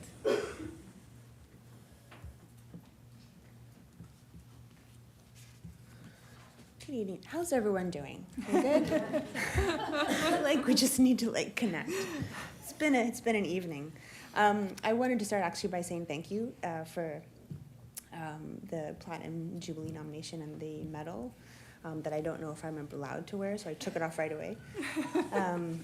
It was really quite lovely. I do need to, as I will always say, I am only as good as the people who I'm surrounded with. The team downstairs is phenomenal. All of those people make me look really good. That's why I hire them, and that's actually part of the thing. How are you going to make me look good? But that includes the people here at the table, all the directors. We work really closely together. Deb, I'm so excited. I'm sad to see you go, but we've sat down and talked about this. I mean, if I love you all, but if I could retire, I would do it in a heartbeat. And and Deb's going to do it. So thank you so much. You know, when you say that she continually answers the same questions, Dave leaned over, as did Jim, and said, "Yep." So thank you so much for your patience. When I started this job, I did not have any idea what I was doing, and I remember writing you a card saying, "Okay, I know what being a director is supposed to look like," and so I appreciate it. And you've certainly raised the bar. So happy retirement, and yeah, congratulations.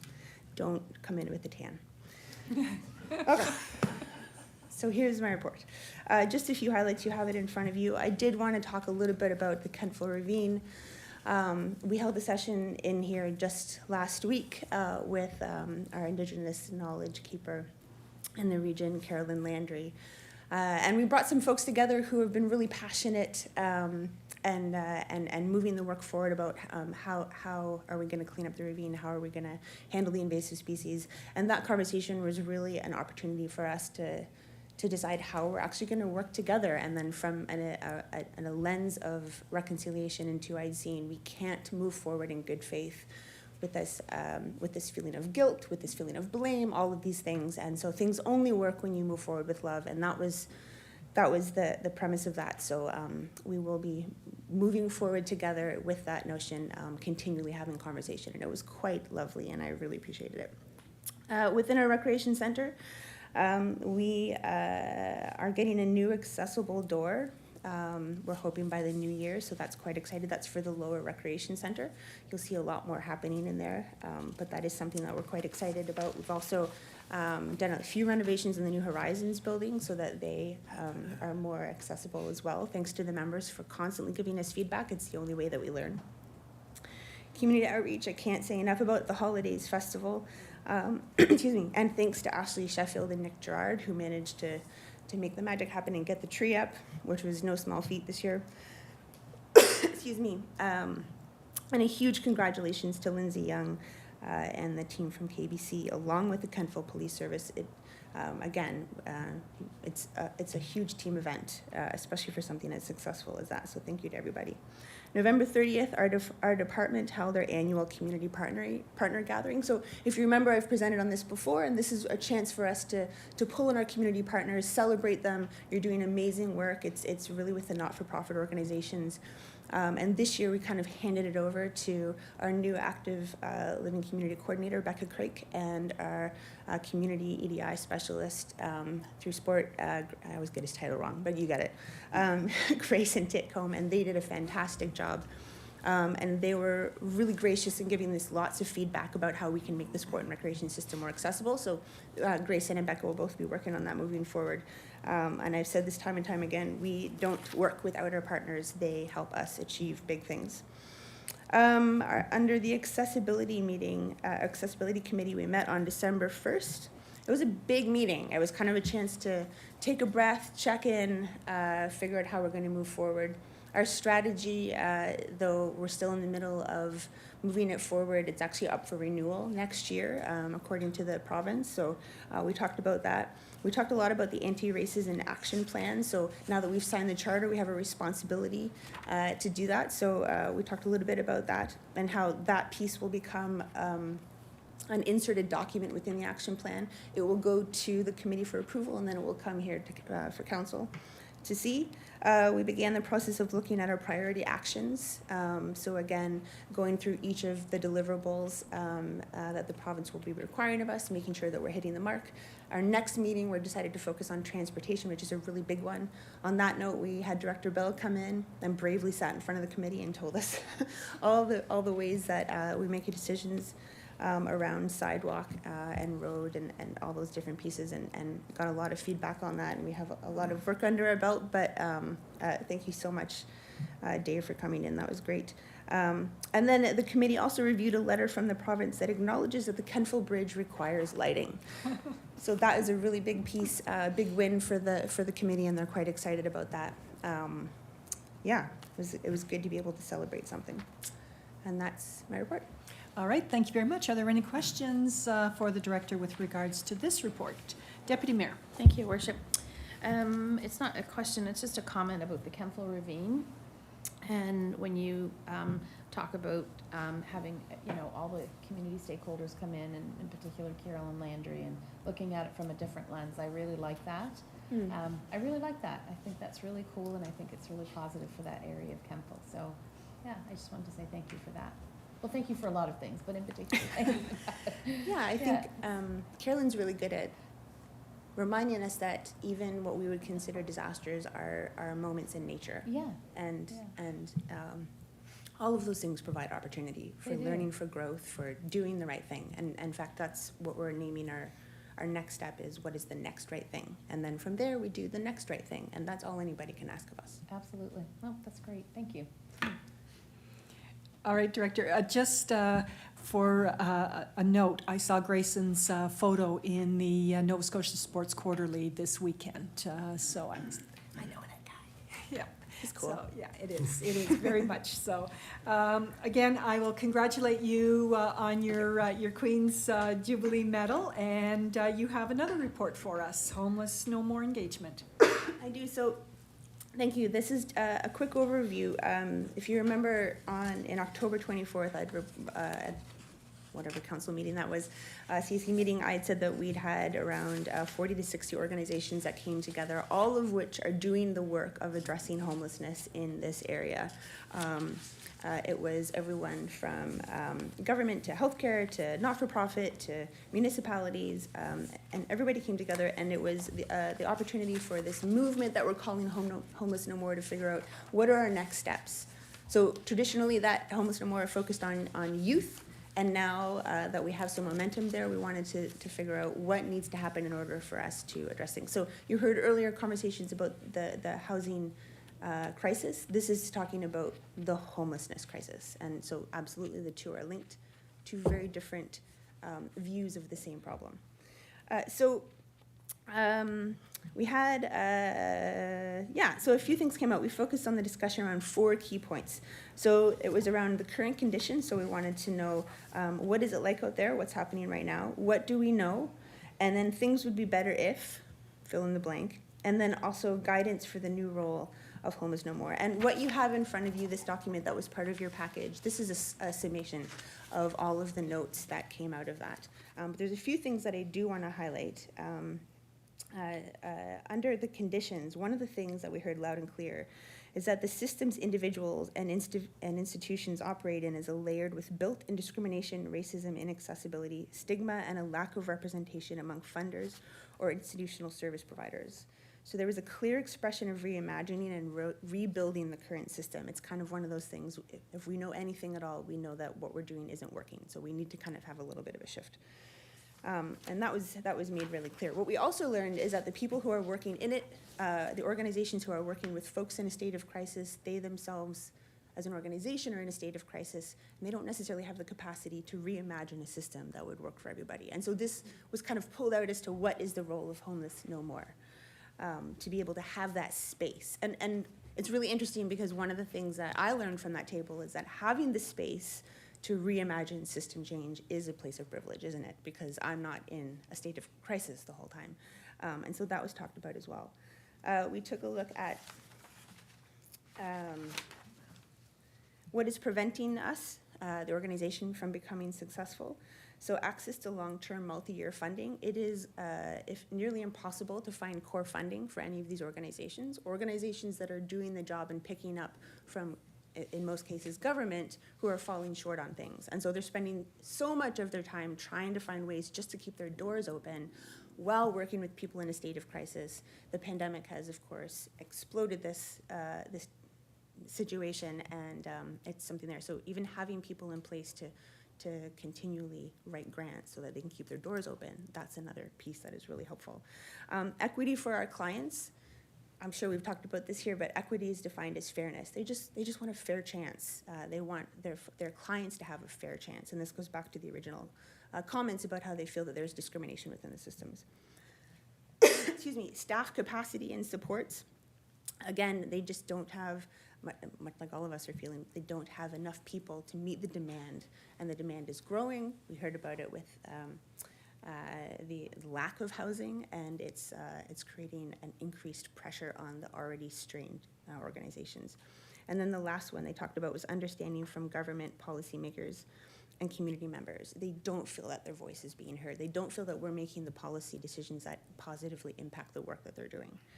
So who needs to hear this? They're saying that the group felt that all levels of government, federal, municipal, and provincial, and healthcare workers, landlords and tenants, community leaders, Airbnb owners, and large businesses should all learn more about rural homelessness in community. The group felt that homelessness community is written out of public policy. There's a lot more in here. I encourage you to read it. The four main factors that arose when the group asked what should the role of homeless no more be, they imagined that we could work to amplify voices, again, go back to that capacity piece, work to connect organizations through information sharing and hosting opportunities. So actually pulling people together to be able to have opportunity to talk about particular, like a little bit like symposiums, right? So that they can have the space to be able to kind of debrief. Sometimes it just means coming together to saying, are you okay? Like, do we need to check on you? Those are the type of things they were looking for. And that Homeless No More could act as an influencer, a catalyst for change. So kind of just reminding people that, hey, this is out there, this is a thing. And then the last one was, while being led by local organizations, Homeless No More can represent rural homelessness across the region. There's a huge feeling that in the homelessness discussions provincially, rural homelessness was left out of the conversation. The second piece that I wanted to talk to you about is, if you remember, I've presented before around the data that we've been collecting, and so for the month of November, we collected some information on homelessness in the Annapolis Valley. So that's West Hants all the way down to Digby. It was a bit of in November, and one of the first things that we heard from organizations was that November is, they wish that we had done it in October. We couldn't get it through ethics. There's a whole bunch of stuff, but in November the numbers tend to kind of be a little bit skewed because people are scattered everywhere. So this was the numbers that we collected were from people who are engaged in an organization. So these numbers also don't count for people who haven't been connected to the multitude of organizations. So to keep that in mind. So with the understanding that tonight we have already heard a lot of interesting and hard things to swallow, I'm going to read off some more hard things to swallow, with the hope that hearing hard things to swallow don't put us in a corner, but rather spur action and the need to move forward. So these are the preliminary numbers. There will be a complete set of numbers coming out.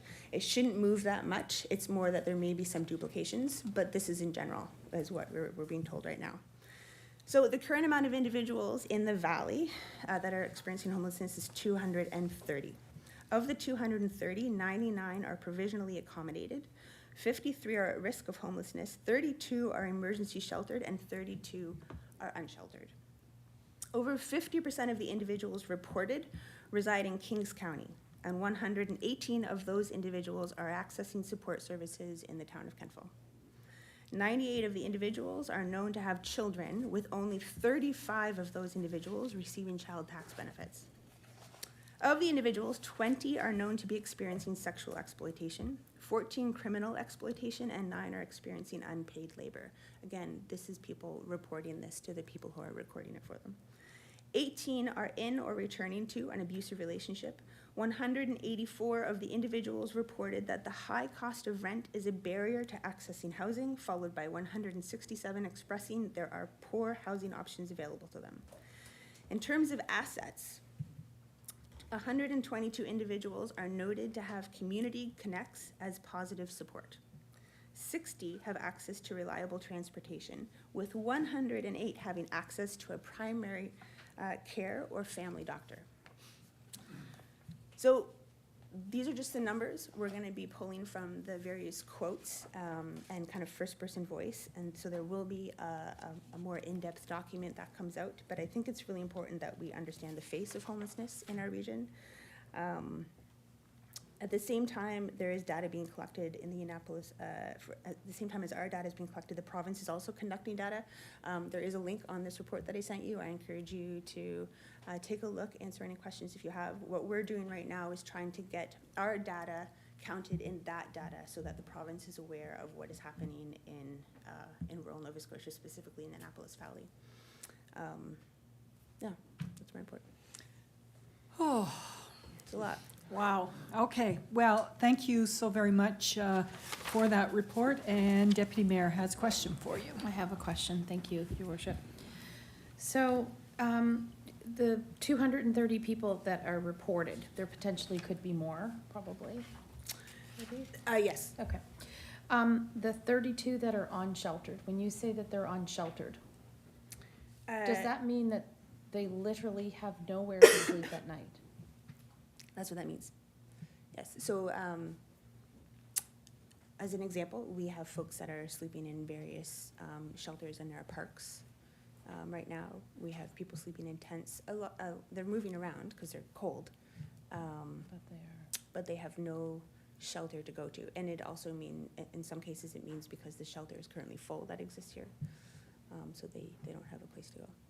Yeah. Is there a definition, like unsheltered? You basically described, Okay.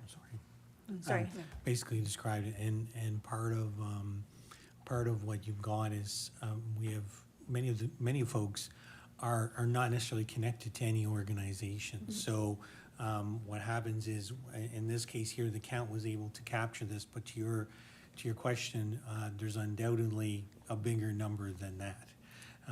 And some of it has to do with folks who have never been connected to any support services before, but now find themselves in that circumstance. So, yeah. Well, it's unacceptable, and I think as a council, I don't know what we can do as a council, but it's unacceptable that there's 32 people out there that are unsheltered, that have to move around because they're cold. And I don't know what we can do, but there must be something that we can do. I don't know. Anyway, there must be something. CEO? One of the things that we're looking at doing is developing basically a cold weather and a heat policy, that basically we would look at setting up a warming center during times when we get extreme cold.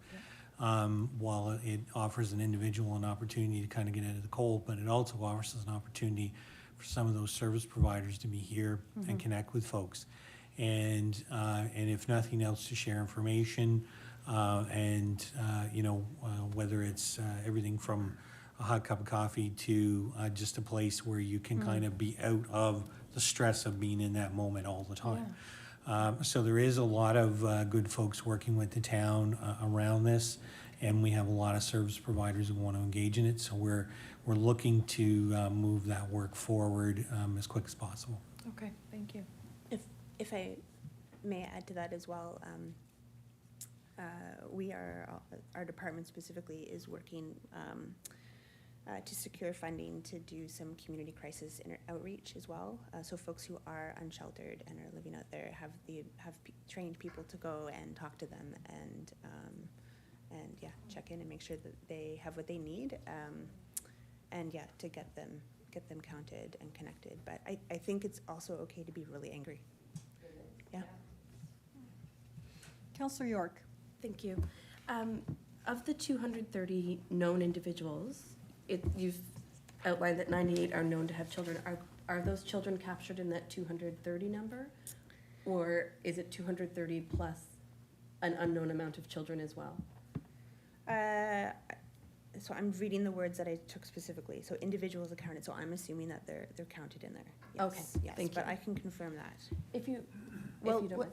I think actually the best thing is that when we have all the data collected, I'll invite the person who actually did the collection, because again, back to me being surrounded by really smart people, I'll get that person to come in here. Yeah, Thank you. yeah. All right. Are there any further questions for the director on either of these reports? All right, Rachel, thank you so very much, and Merry Christmas to you and yours. Yes, happy holidays, everyone. Thank you. Thanks. All right, Chief, you have the podium. I realize that we don't have a commission, so therefore you don't have a report that's gone to them, but if there's anything that you wanted to provide council with? Okay, so first of all, I want to congratulate Deb on her retirement. I'm very jealous. I have 2 months' notice, apparently 3 snow days, and that's when I retire again. But you've been very helpful the last year. You've made me feel very welcome when I have multiple stupid questions that you keep answering over and over and then send the reports. Eventually, and I think I've got it now, but we'll find out in January when you're not here. But congratulations, you've been very helpful, and I'm going to miss you, so thank you. I don't have a report. However, I'm sure you have questions based on the presentation tonight, and maybe you don't. The Jennifer's presentation. I'm happy to do my best to address how that came to be. Councillor York. Thank you. I guess I'm wondering more specifically how Ashley Ettinger is tying into both the Homeless No More report that we just received, as well as Ms. Holman's account of. So Jennifer contacted me about a month or 3 weeks ago, and I was waiting for a meeting to find out more information before I met with her, what the current state is in the valley. If I can back up, in my previous work, I was involved in what was then called prostitution-related offenses through a vice unit, so I was very familiar with the work in an organized structural way. The face and the process of human trafficking has drastically changed, for sure, and and I think I mentioned in one of the SAC meetings, I would be surprised if we had people in Kentville in the town proper. I'm quite comfortable I was wrong in that assessment, just based on some of the information I've had and some of the information from Jennifer and some of the information you just presented, that it's probably more prevalent in an unstructured way even than we would know. So right now, the plan with Jennifer was to have her come tonight, make a presentation. I'll touch base with her probably this week to set up more conversations. My hope was, I guess, I don't know what I don't know, and clearly I'm not getting information from any sources about human trafficking in Kentville. That doesn't mean it doesn't exist. It doesn't mean that it hasn't existed and won't exist tomorrow. So my plan is to meet with Jennifer and find out which ways we can leverage her experience, the human trafficking unit, and then get people in a room so that at least the beginning part is an awareness piece. Clearly, people are not coming to the police for a variety of reasons. So the first part is to have people aware within the town structure itself, and the citizens. Hopefully, I can make some inroads with the schools, and at least start with the awareness piece. And then with Ashley's role, as I'm sitting, because I'm thinking in my mind, how can I kind of work with various community groups that already exist? And I think there's a structure in town already that Ashley could be part of, to work with Jennifer and try to get an education awareness piece and get people comfortable coming forward for medical services, support services, not so much police, because that's going to be a longer, I think, road of trust, which is not there right now. But that's kind of how I see Ashley working with, leveraging her connections within Kentville to see if we can get Jennifer as well, using her experience, which is obviously very personal, to talk to people and get the awareness. No difference than you're talking about numbers. She has her own numbers, and I mean, today, for example, there was someone that we dealt with a lot through that was not housed or homeless, for sure, last year. Seemed to go off the radar, had a job for a little while. Now, he no longer has that job, and we've had some calls in the last couple nights of this person sleeping outside, but also some windows being broken in town where no one's stealing anything. My sense is it's the same person breaking into some place to get warm, they're not breaking in to steal.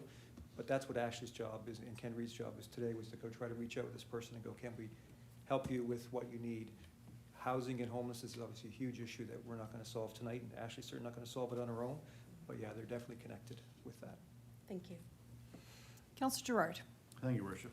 A couple of things just around Jennifer's talk. We had at the NSAPG and at the previous police commission, there was a couple of ladies that came to the NSAPG and presented, and I had suggested that the school is a place of importance where something, there has to be a presentation, whether it be Jennifer or someone else.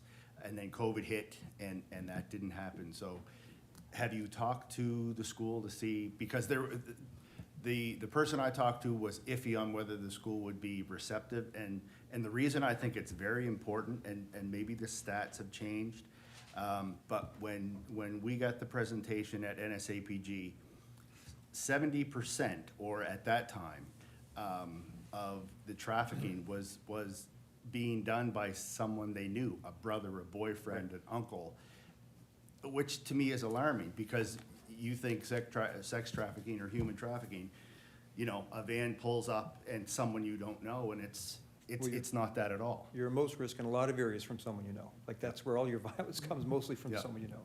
So it's not unusual that should be in human trafficking, but domestic violence and sexual assault. So to answer your question, I haven't approached anybody yet, because I wanted, the first stop was for her to come here.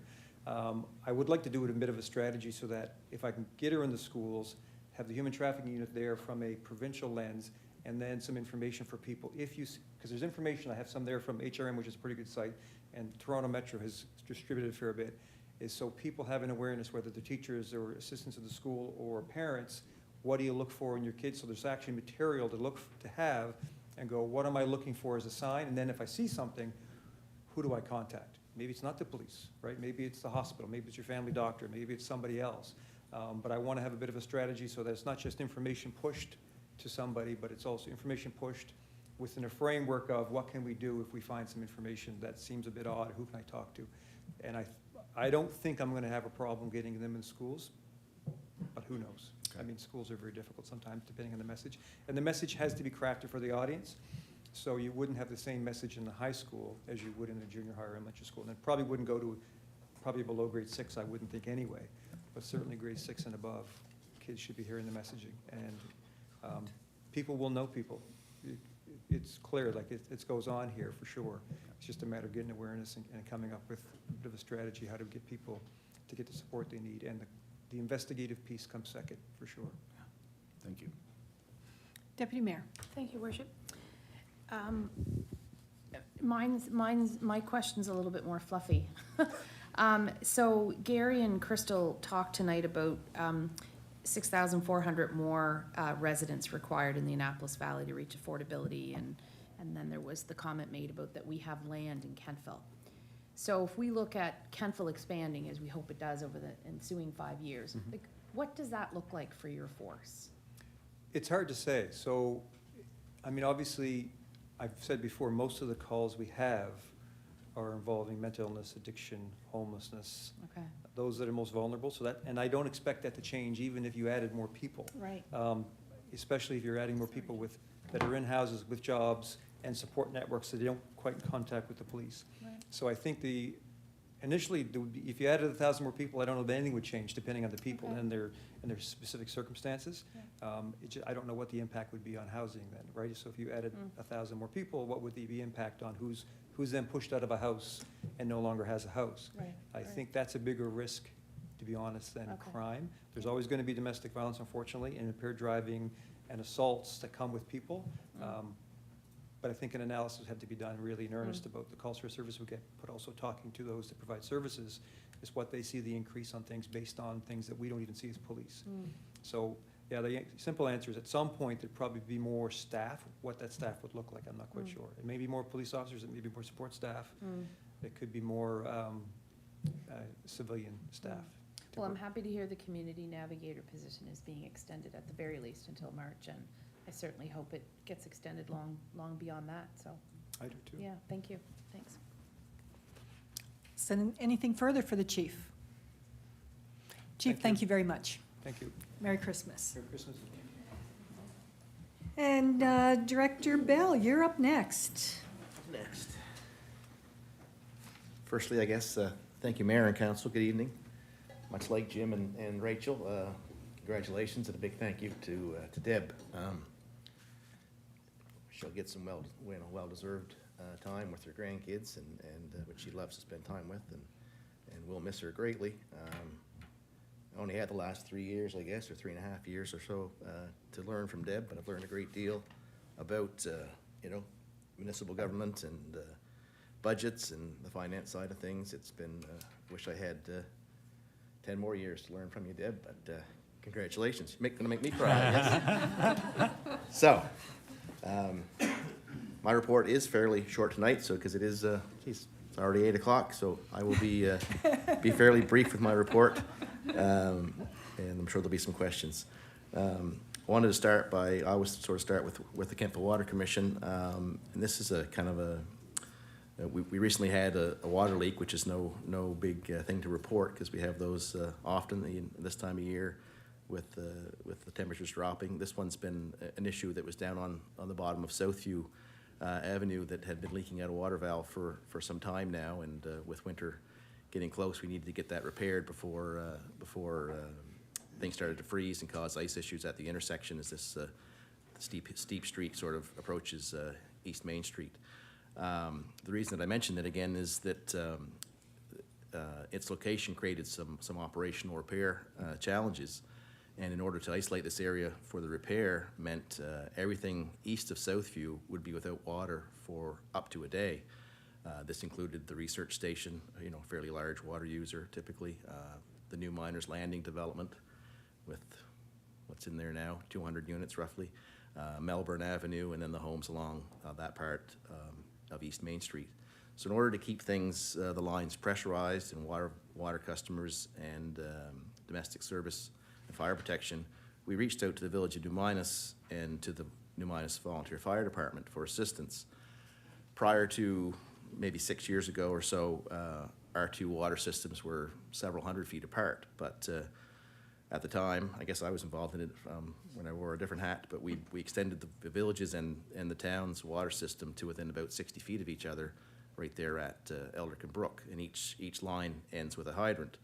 So the New Minas Fire Department is sort of the keeper of a clean potable hose, a large 4-inch hose that can go from hydrant to hydrant. So when I reached out to the village first and then got their permission to then talk to Chief Redmond, they didn't hesitate. They said, "No, when do you need it? And we'll roll it out for you and hook it all up." So I think it was last Tuesday morning, we had a contractor set up to do the repair, and they were there bright and early with the 3 firefighters to roll out the hydrant, and the repair went super smooth. We were only about 4 hours doing the repair, but it could have been, we didn't know, it could have been all day or beyond.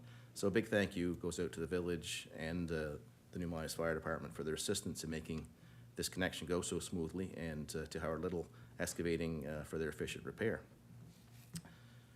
Under sanitary sewer area service, operationally, there were no new issues with that this past month. And on to projects. McDonald Avenue subdivision, our large capital project this year. The concrete curbs are now complete. There's a couple little pieces to finish of hand curb, but paving is scheduled to be completed this week, and it looks like, based on today's conversation with the contractor, that'll happen on Wednesday of this week. So this will essentially wrap up phase 1 of this large capital investment project. And phase 2 will be ready to start next spring, which will complete the project. I also want to thank residents of that subdivision for their patience. Traffic disruptions were numerous, of course. People had to wait sometimes, even to get into their own homes, 20 minutes or more with large equipment. So to access their own driveways, by times they had to park on the streets, and extra noise and dust and all of that. So we're very thankful for their patience, and it will be a beautiful new functioning street when it's all said and done. The AT project, much like the McDonald Avenue project, the AT project is on hold until spring. They didn't complete as much as I'd hoped they would this year. They started later than I had hoped as well. I mean, the project was awarded in August, but they were extremely busy, and they did get some components completed this year, which included the first part of the downtown AT connector on Justice Way. But the remaining portion will be ready to start early in the new spring season when things open up, likely latter part of May, 1st of June, to get it done even before the summer sort of peak season gets underway. don't have a whole lot more. I do want to give a bit of an update on bridge lights. We talked about that, I think at our last CAC, and then it came up again, of course, through accessibility. It's going to be a two-phased approach. Phase one, as I mentioned, I think the last time that I've been in contact with Nova Scotia Power about lighting the new bridge. And as we don't own the bridge, the province has told us before that we cannot put lights on the bridge. But we can help illuminate the approaches. So Nova Scotia Power has a work order in now to do the work. I'll be surprised if it gets done before the Christmas season, but certainly early in the new year to put two 10-foot-long LED arms on the two existing poles, sort of either end of the bridge, to help illuminate the approaches, but nothing on the bridge itself.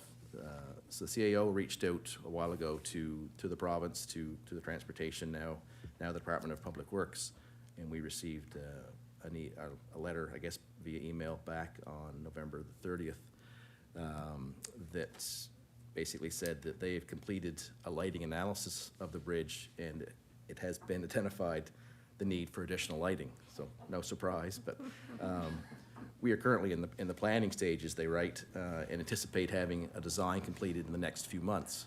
So that's, sometime I would think at the end of winter, early spring, followed by the installation of the hardware. So the Public Works of Nova Scotia are going to have their district staff reach out to our staff for input regarding the light standard designs to incorporate into the town of Kentfield's aesthetics. So that is promising, at least, that they acknowledge that there is a lighting issue on the bridge.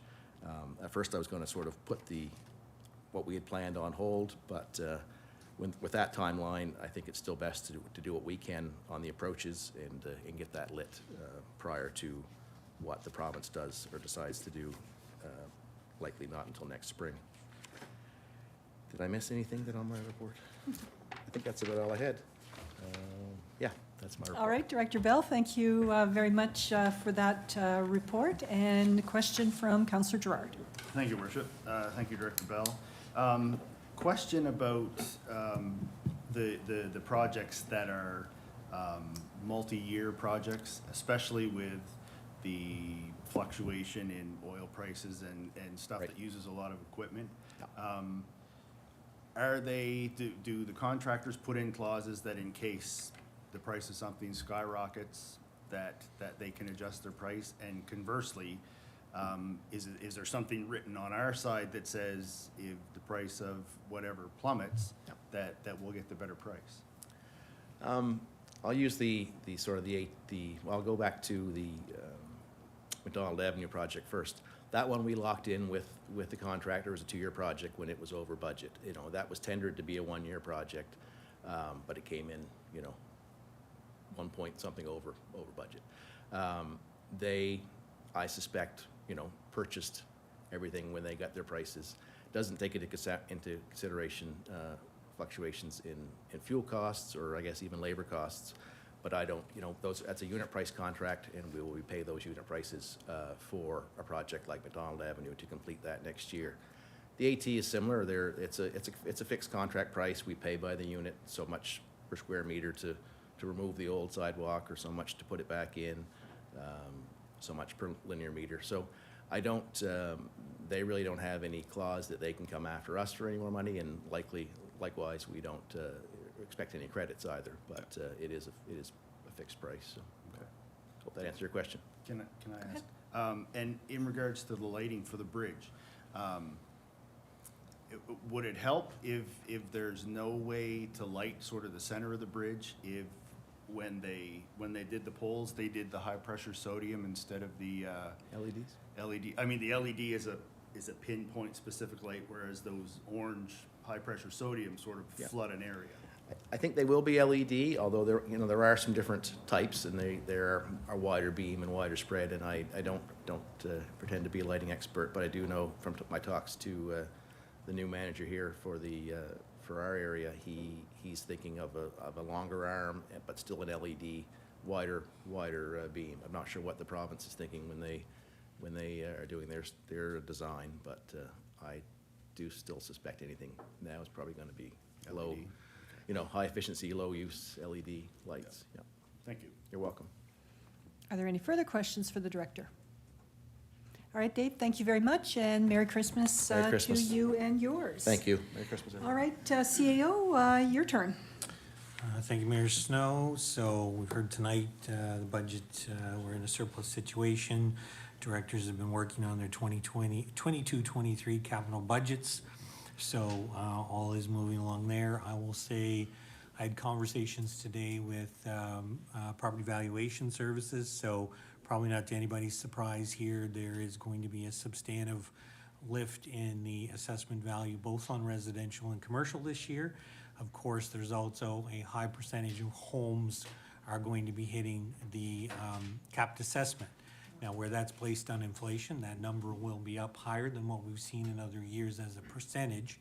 But on that front, there is a substantive lift on both residential and commercial side of things. It was kind of a preliminary overview today. I think Director Kroll had an opportunity to chat with them as well. And basically, we'll be getting detailed information over the next little bit. On the training side, occupational health and safety certifications that are required to be completed by year end are moving forward with the directors and their staff.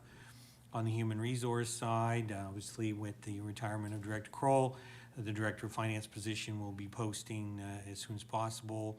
And we've had the award ceremonies tonight, so congratulations again to all staff.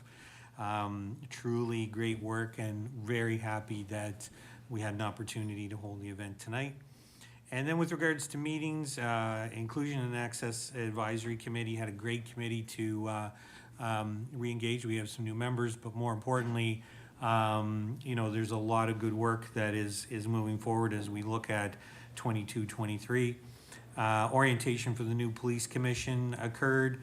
Recreation facilities meeting occurred this week. I'm going to be doing an update for council and camera this evening.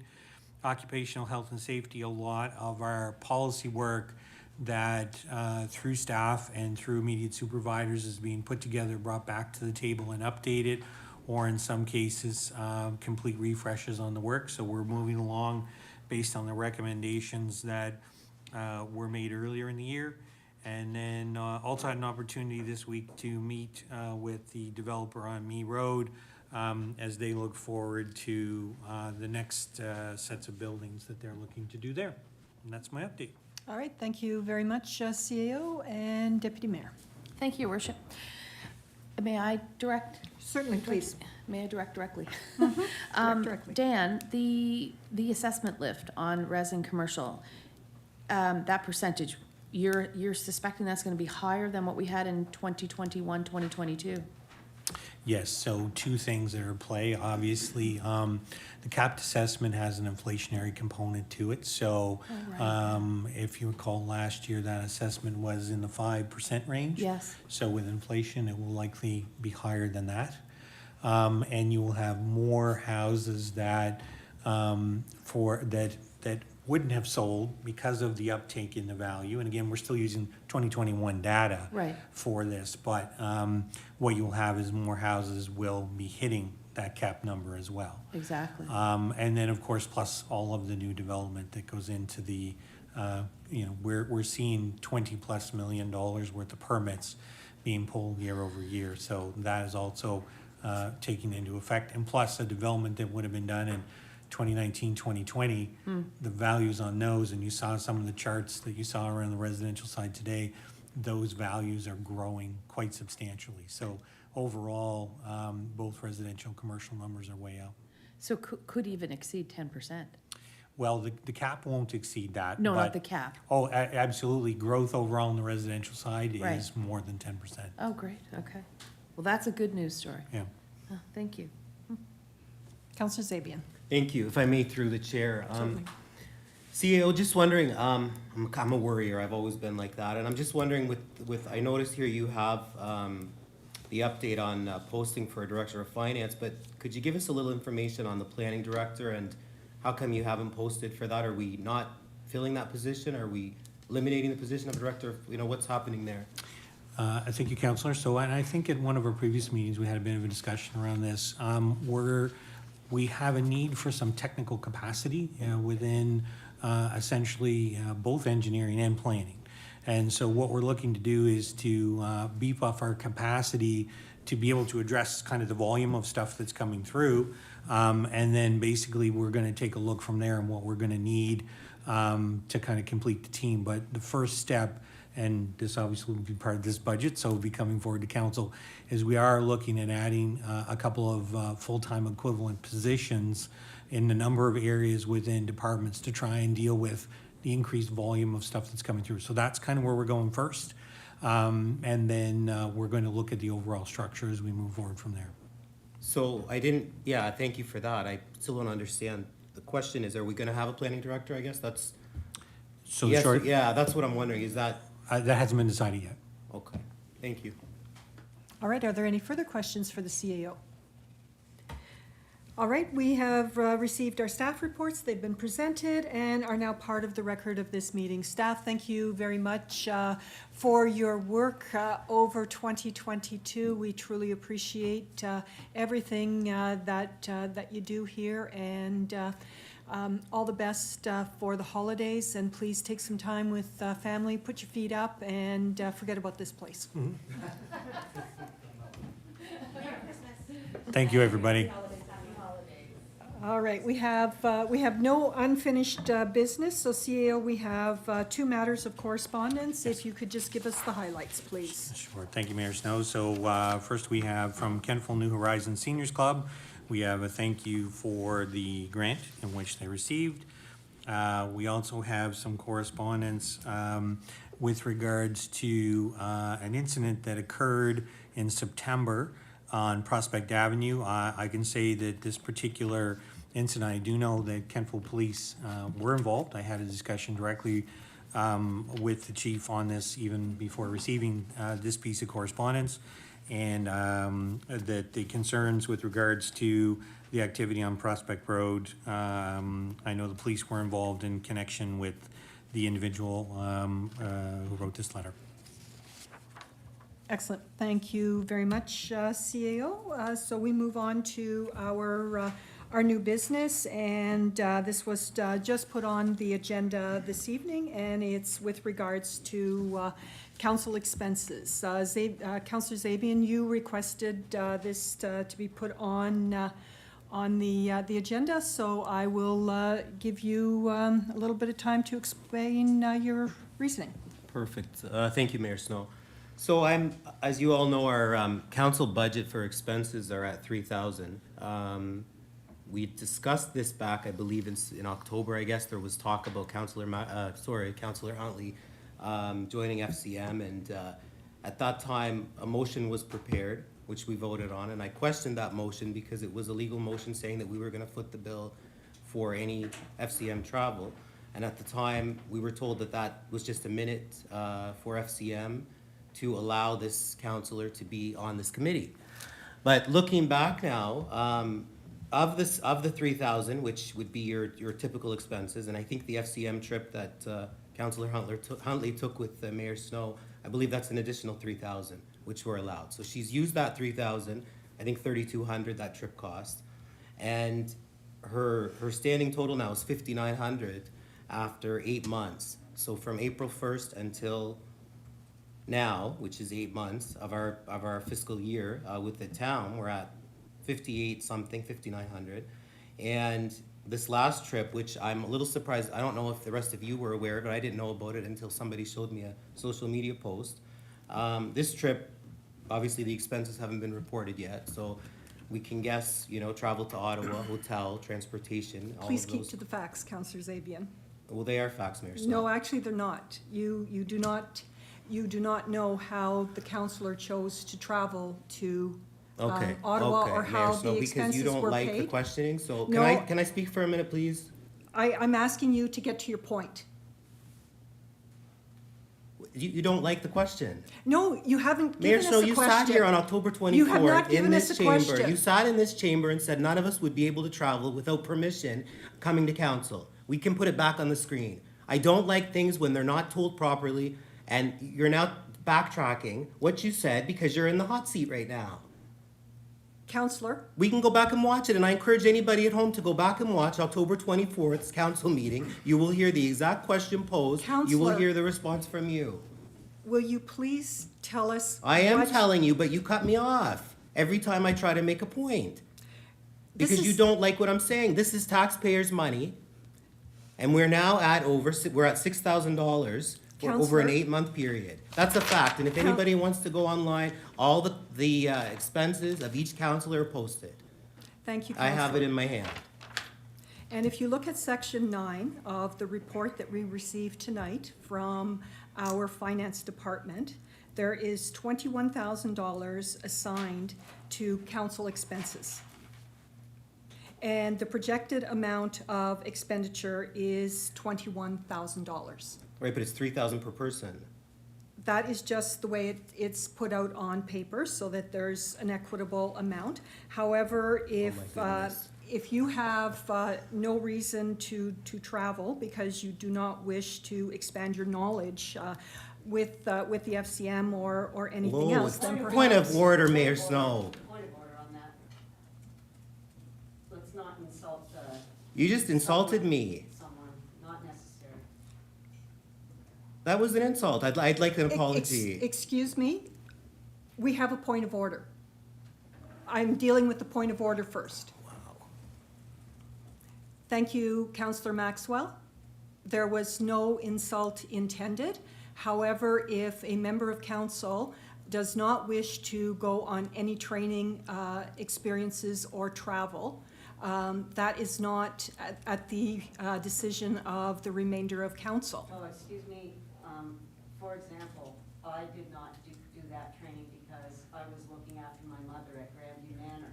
It isn't because I didn't want the training, it's because I wasn't able to go to the training, I wasn't able to make that decision to do it. So assuming that someone didn't go to the training because they didn't want the training is not acceptable. Thank you, then I stand corrected on that, Councillor Maxwell. Thank you. I'm allowed to continue? Yeah. So I'm a little concerned now, very concerned, that we're using taxpayers' dollars. We're over budgeting because we have per person. I don't care if it's 21,000 for all 7 of us, it's 3,000 per person. So you could say that one counselor can eat somebody else's budget up. How would you ever know? What if at the last minute, one of the rest of us want to use some money and it's been exhausted? So it is 3,000 per person. Let's not change what's written there to compensate for this. And even more so to that, I'm really concerned that when I brought this forward on the 24th, I knew it would be a problem.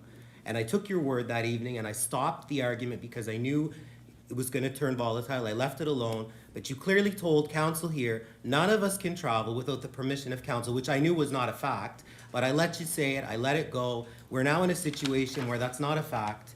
And I just feel $6,000 of taxpayers' money now has been spent inappropriately, beyond our policy and what we've budgeted for. Thank you, Councillor Zabian. Councillor Huntley, did you wish to speak? Yes, thank you. What I wanted to tell everyone was, in the beginning, when I decided to go on this committee trip for advocacy days and the important topics that they were talking about, I had already made the decision that this trip was on me. It was not on the council money, so I have paid for my own trip, flight, accommodations, food, travel, whatever. It's out of my own pocket. So, and I had a great time. And I said to them there, I said, I could never get a chance to meet the housing minister on an email or a Zoom call. So for me to actually be there to talk about our housing issues, infrastructure, climate, whatever, and even, you know, they talk a lot about RCMP, and that's fine. But I was honored to actually be there, to actually meet them, to introduce myself, that I want to make sure Canfield is at the table. And I was honored to be there. So thank you. Thank you. Councillor Maxwell. Thank you. Through the chair to Councillor Huntley, thank you for that clarification. It would be nice if things like that were communicated to council, because then it would not cause frustration and not understanding what is going on. So that's not the counselor, it's not Counselor Huntley. That information should come back to council. My concern at the time was that I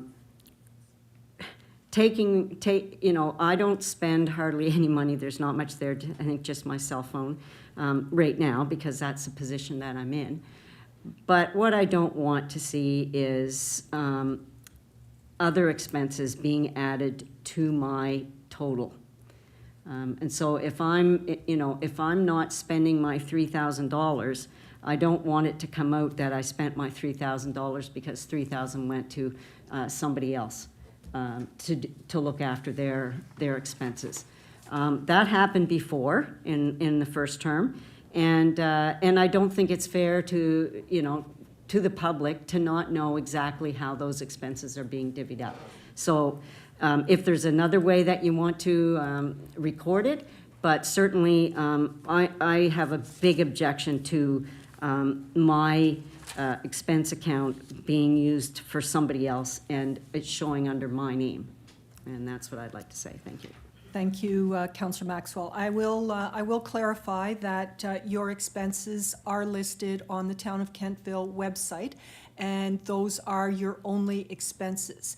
And when you see this report at the end of fiscal, you will actually see your amount next to your name. And if a person, and we have had occasion where a member of council overspent their account, that amount was assigned to them. And all you have to do is go back and look at our annual audited statements, and the numbers are always very, very clear. So you will never be assigned anyone else's expenses. However, if you do not spend your $3,000, you don't get that $3,000. And basically what our finance department is looking at is the overall expenditure of council at $21,000 for expenses. Thank you, that's fine. As long as everything is shown correctly. That's all my concern is. You know Director Kroll. Yeah, I do. And you know her training. But we're losing her. No, but you know the training of her staff. Yes, I do, yeah. So things will not change because she is not in that chair. Thank you very much. Deputy Mayor. So I guess when we say that there's 21,000 assigned to council for expenses per annum, which That doesn't include my expenses, Deputy, just to clarify. That is just members of council. okay, so it's just the six of it. Okay, That's right, mine are So- separate. Oh, I see. Okay, right, yeah. So, I mean, couldn't we, and maybe this is a discussion for when we have our budget discussions, but let's round it up to say 30,000. Like, I'm just using that as an easy number. Couldn't we just say it's $30,000 that is allocated for council expenses? And then at the end of each year, if a councillor spends 1,000, they spend 1,000. It's not spends, but allocated to those particular people. Like, I guess, why does it need to be 3 per person? Like, why couldn't it be collectively? Because some people, to Councillor Maxwell's point, some people may have more time or more opportunity to undertake some of those activities. I don't know, it's just a thought rather than assigning it to each particular person. I don't know, just a thought. Deputy Mayor, thank you for that. And this is a holdover from the last council. Prior to that, members of council had always just one number, and everything came out of that. And then in late 2016, there were several issues, particularly with the way that the NSFM had sent us bills. There were people with higher bills than others, and so it didn't look fair, and so we did this paper exercise to make it look, I guess, more of a fair distribution of money. However, now that we are legislated to provide our expenses online, our expenses as members of council are always available to the public and to each other. So we really don't need to have our accounting look like this. It could look at as a single number without any issue, and I'm sure that the CAO and staff wouldn't have an issue with that. Councillor Gerard. Thank you, Worship. I just wanted to say that in the previous council, I don't think there was ever, there was always money there for us. I don't think ever we were over. And if you know, someone had gone to NSFM, but then there was the course that you took, that Gordon McIntosh, that, you know, was quite, you know, I guess I don't see the point in a big kerfuffle over $6,000 when, you know, we're forced into lawsuits that cost tens of thousands of dollars. Point of order. And $6,000. All right, please remain germane to the conversation here, which is with regards to council expenses. I'm good, thank you. Thank you. Councillor Maxwell. Oh, thank you. Through you to the councillor across the way there. There was a councillor in our first term who was over their budget, and there were, as the mayor has pointed out, discrepancies with some people's budgeted amounts. I have no problem with what Deputy Mayor has suggested, other than that I would want total transparency how much each councillor spent, because if you say council spent $20,000 and we're all tagged with $20,000, that would be a problem. But when we each have a number, I'm perfectly fine with whichever way we want to do it. Thank you. And those numbers are always fully transparent. The data that you see on our website for your expenses comes from finance, and Jason actually posts everything exactly as it would show up if you went in and saw the CAO and had him do a printout from the ledger on your account. So each of us has our own ledger account, and that's how that data is tracked. So unless an error is made in when you put in an expense, there are no errors in there because our staff is quite pedantic about logging things correctly. Councillor Zabian. Thank you. Good debate from everybody. Most of you appreciate it. I just want to say, you made a comment, Mayor Snow, a few moments ago that some of us may not want to gain knowledge and use this travel. It may just be a simple thing that some of us may feel guilty spending that amount of money when that money could be used to fix a road or maybe help homeless people in Kentville. You know, that's just my 2 cents on that. Thank you. Thank you, Councillor Zabian. All right, is there anything further on this matter? All right then, we do have no public comment. We do have in-camera business. We have legal and personnel matters which must be conducted in a closed session, and we require a motion to go into the closed session to discuss the agenda items. We will not be returning to Facebook Live for adjournment of this meeting, and the motion is to move into a closed session to discuss the items. Thank you, Deputy Mayor. Councillor Zabian? All right, thank you. It has been moved and seconded that council move into a closed session. The question is on adoption of the motion to move into a closed session. All those in favor? Those opposed? The motion is carried. And the time is 8:38, and we will take a 5-minute biological break.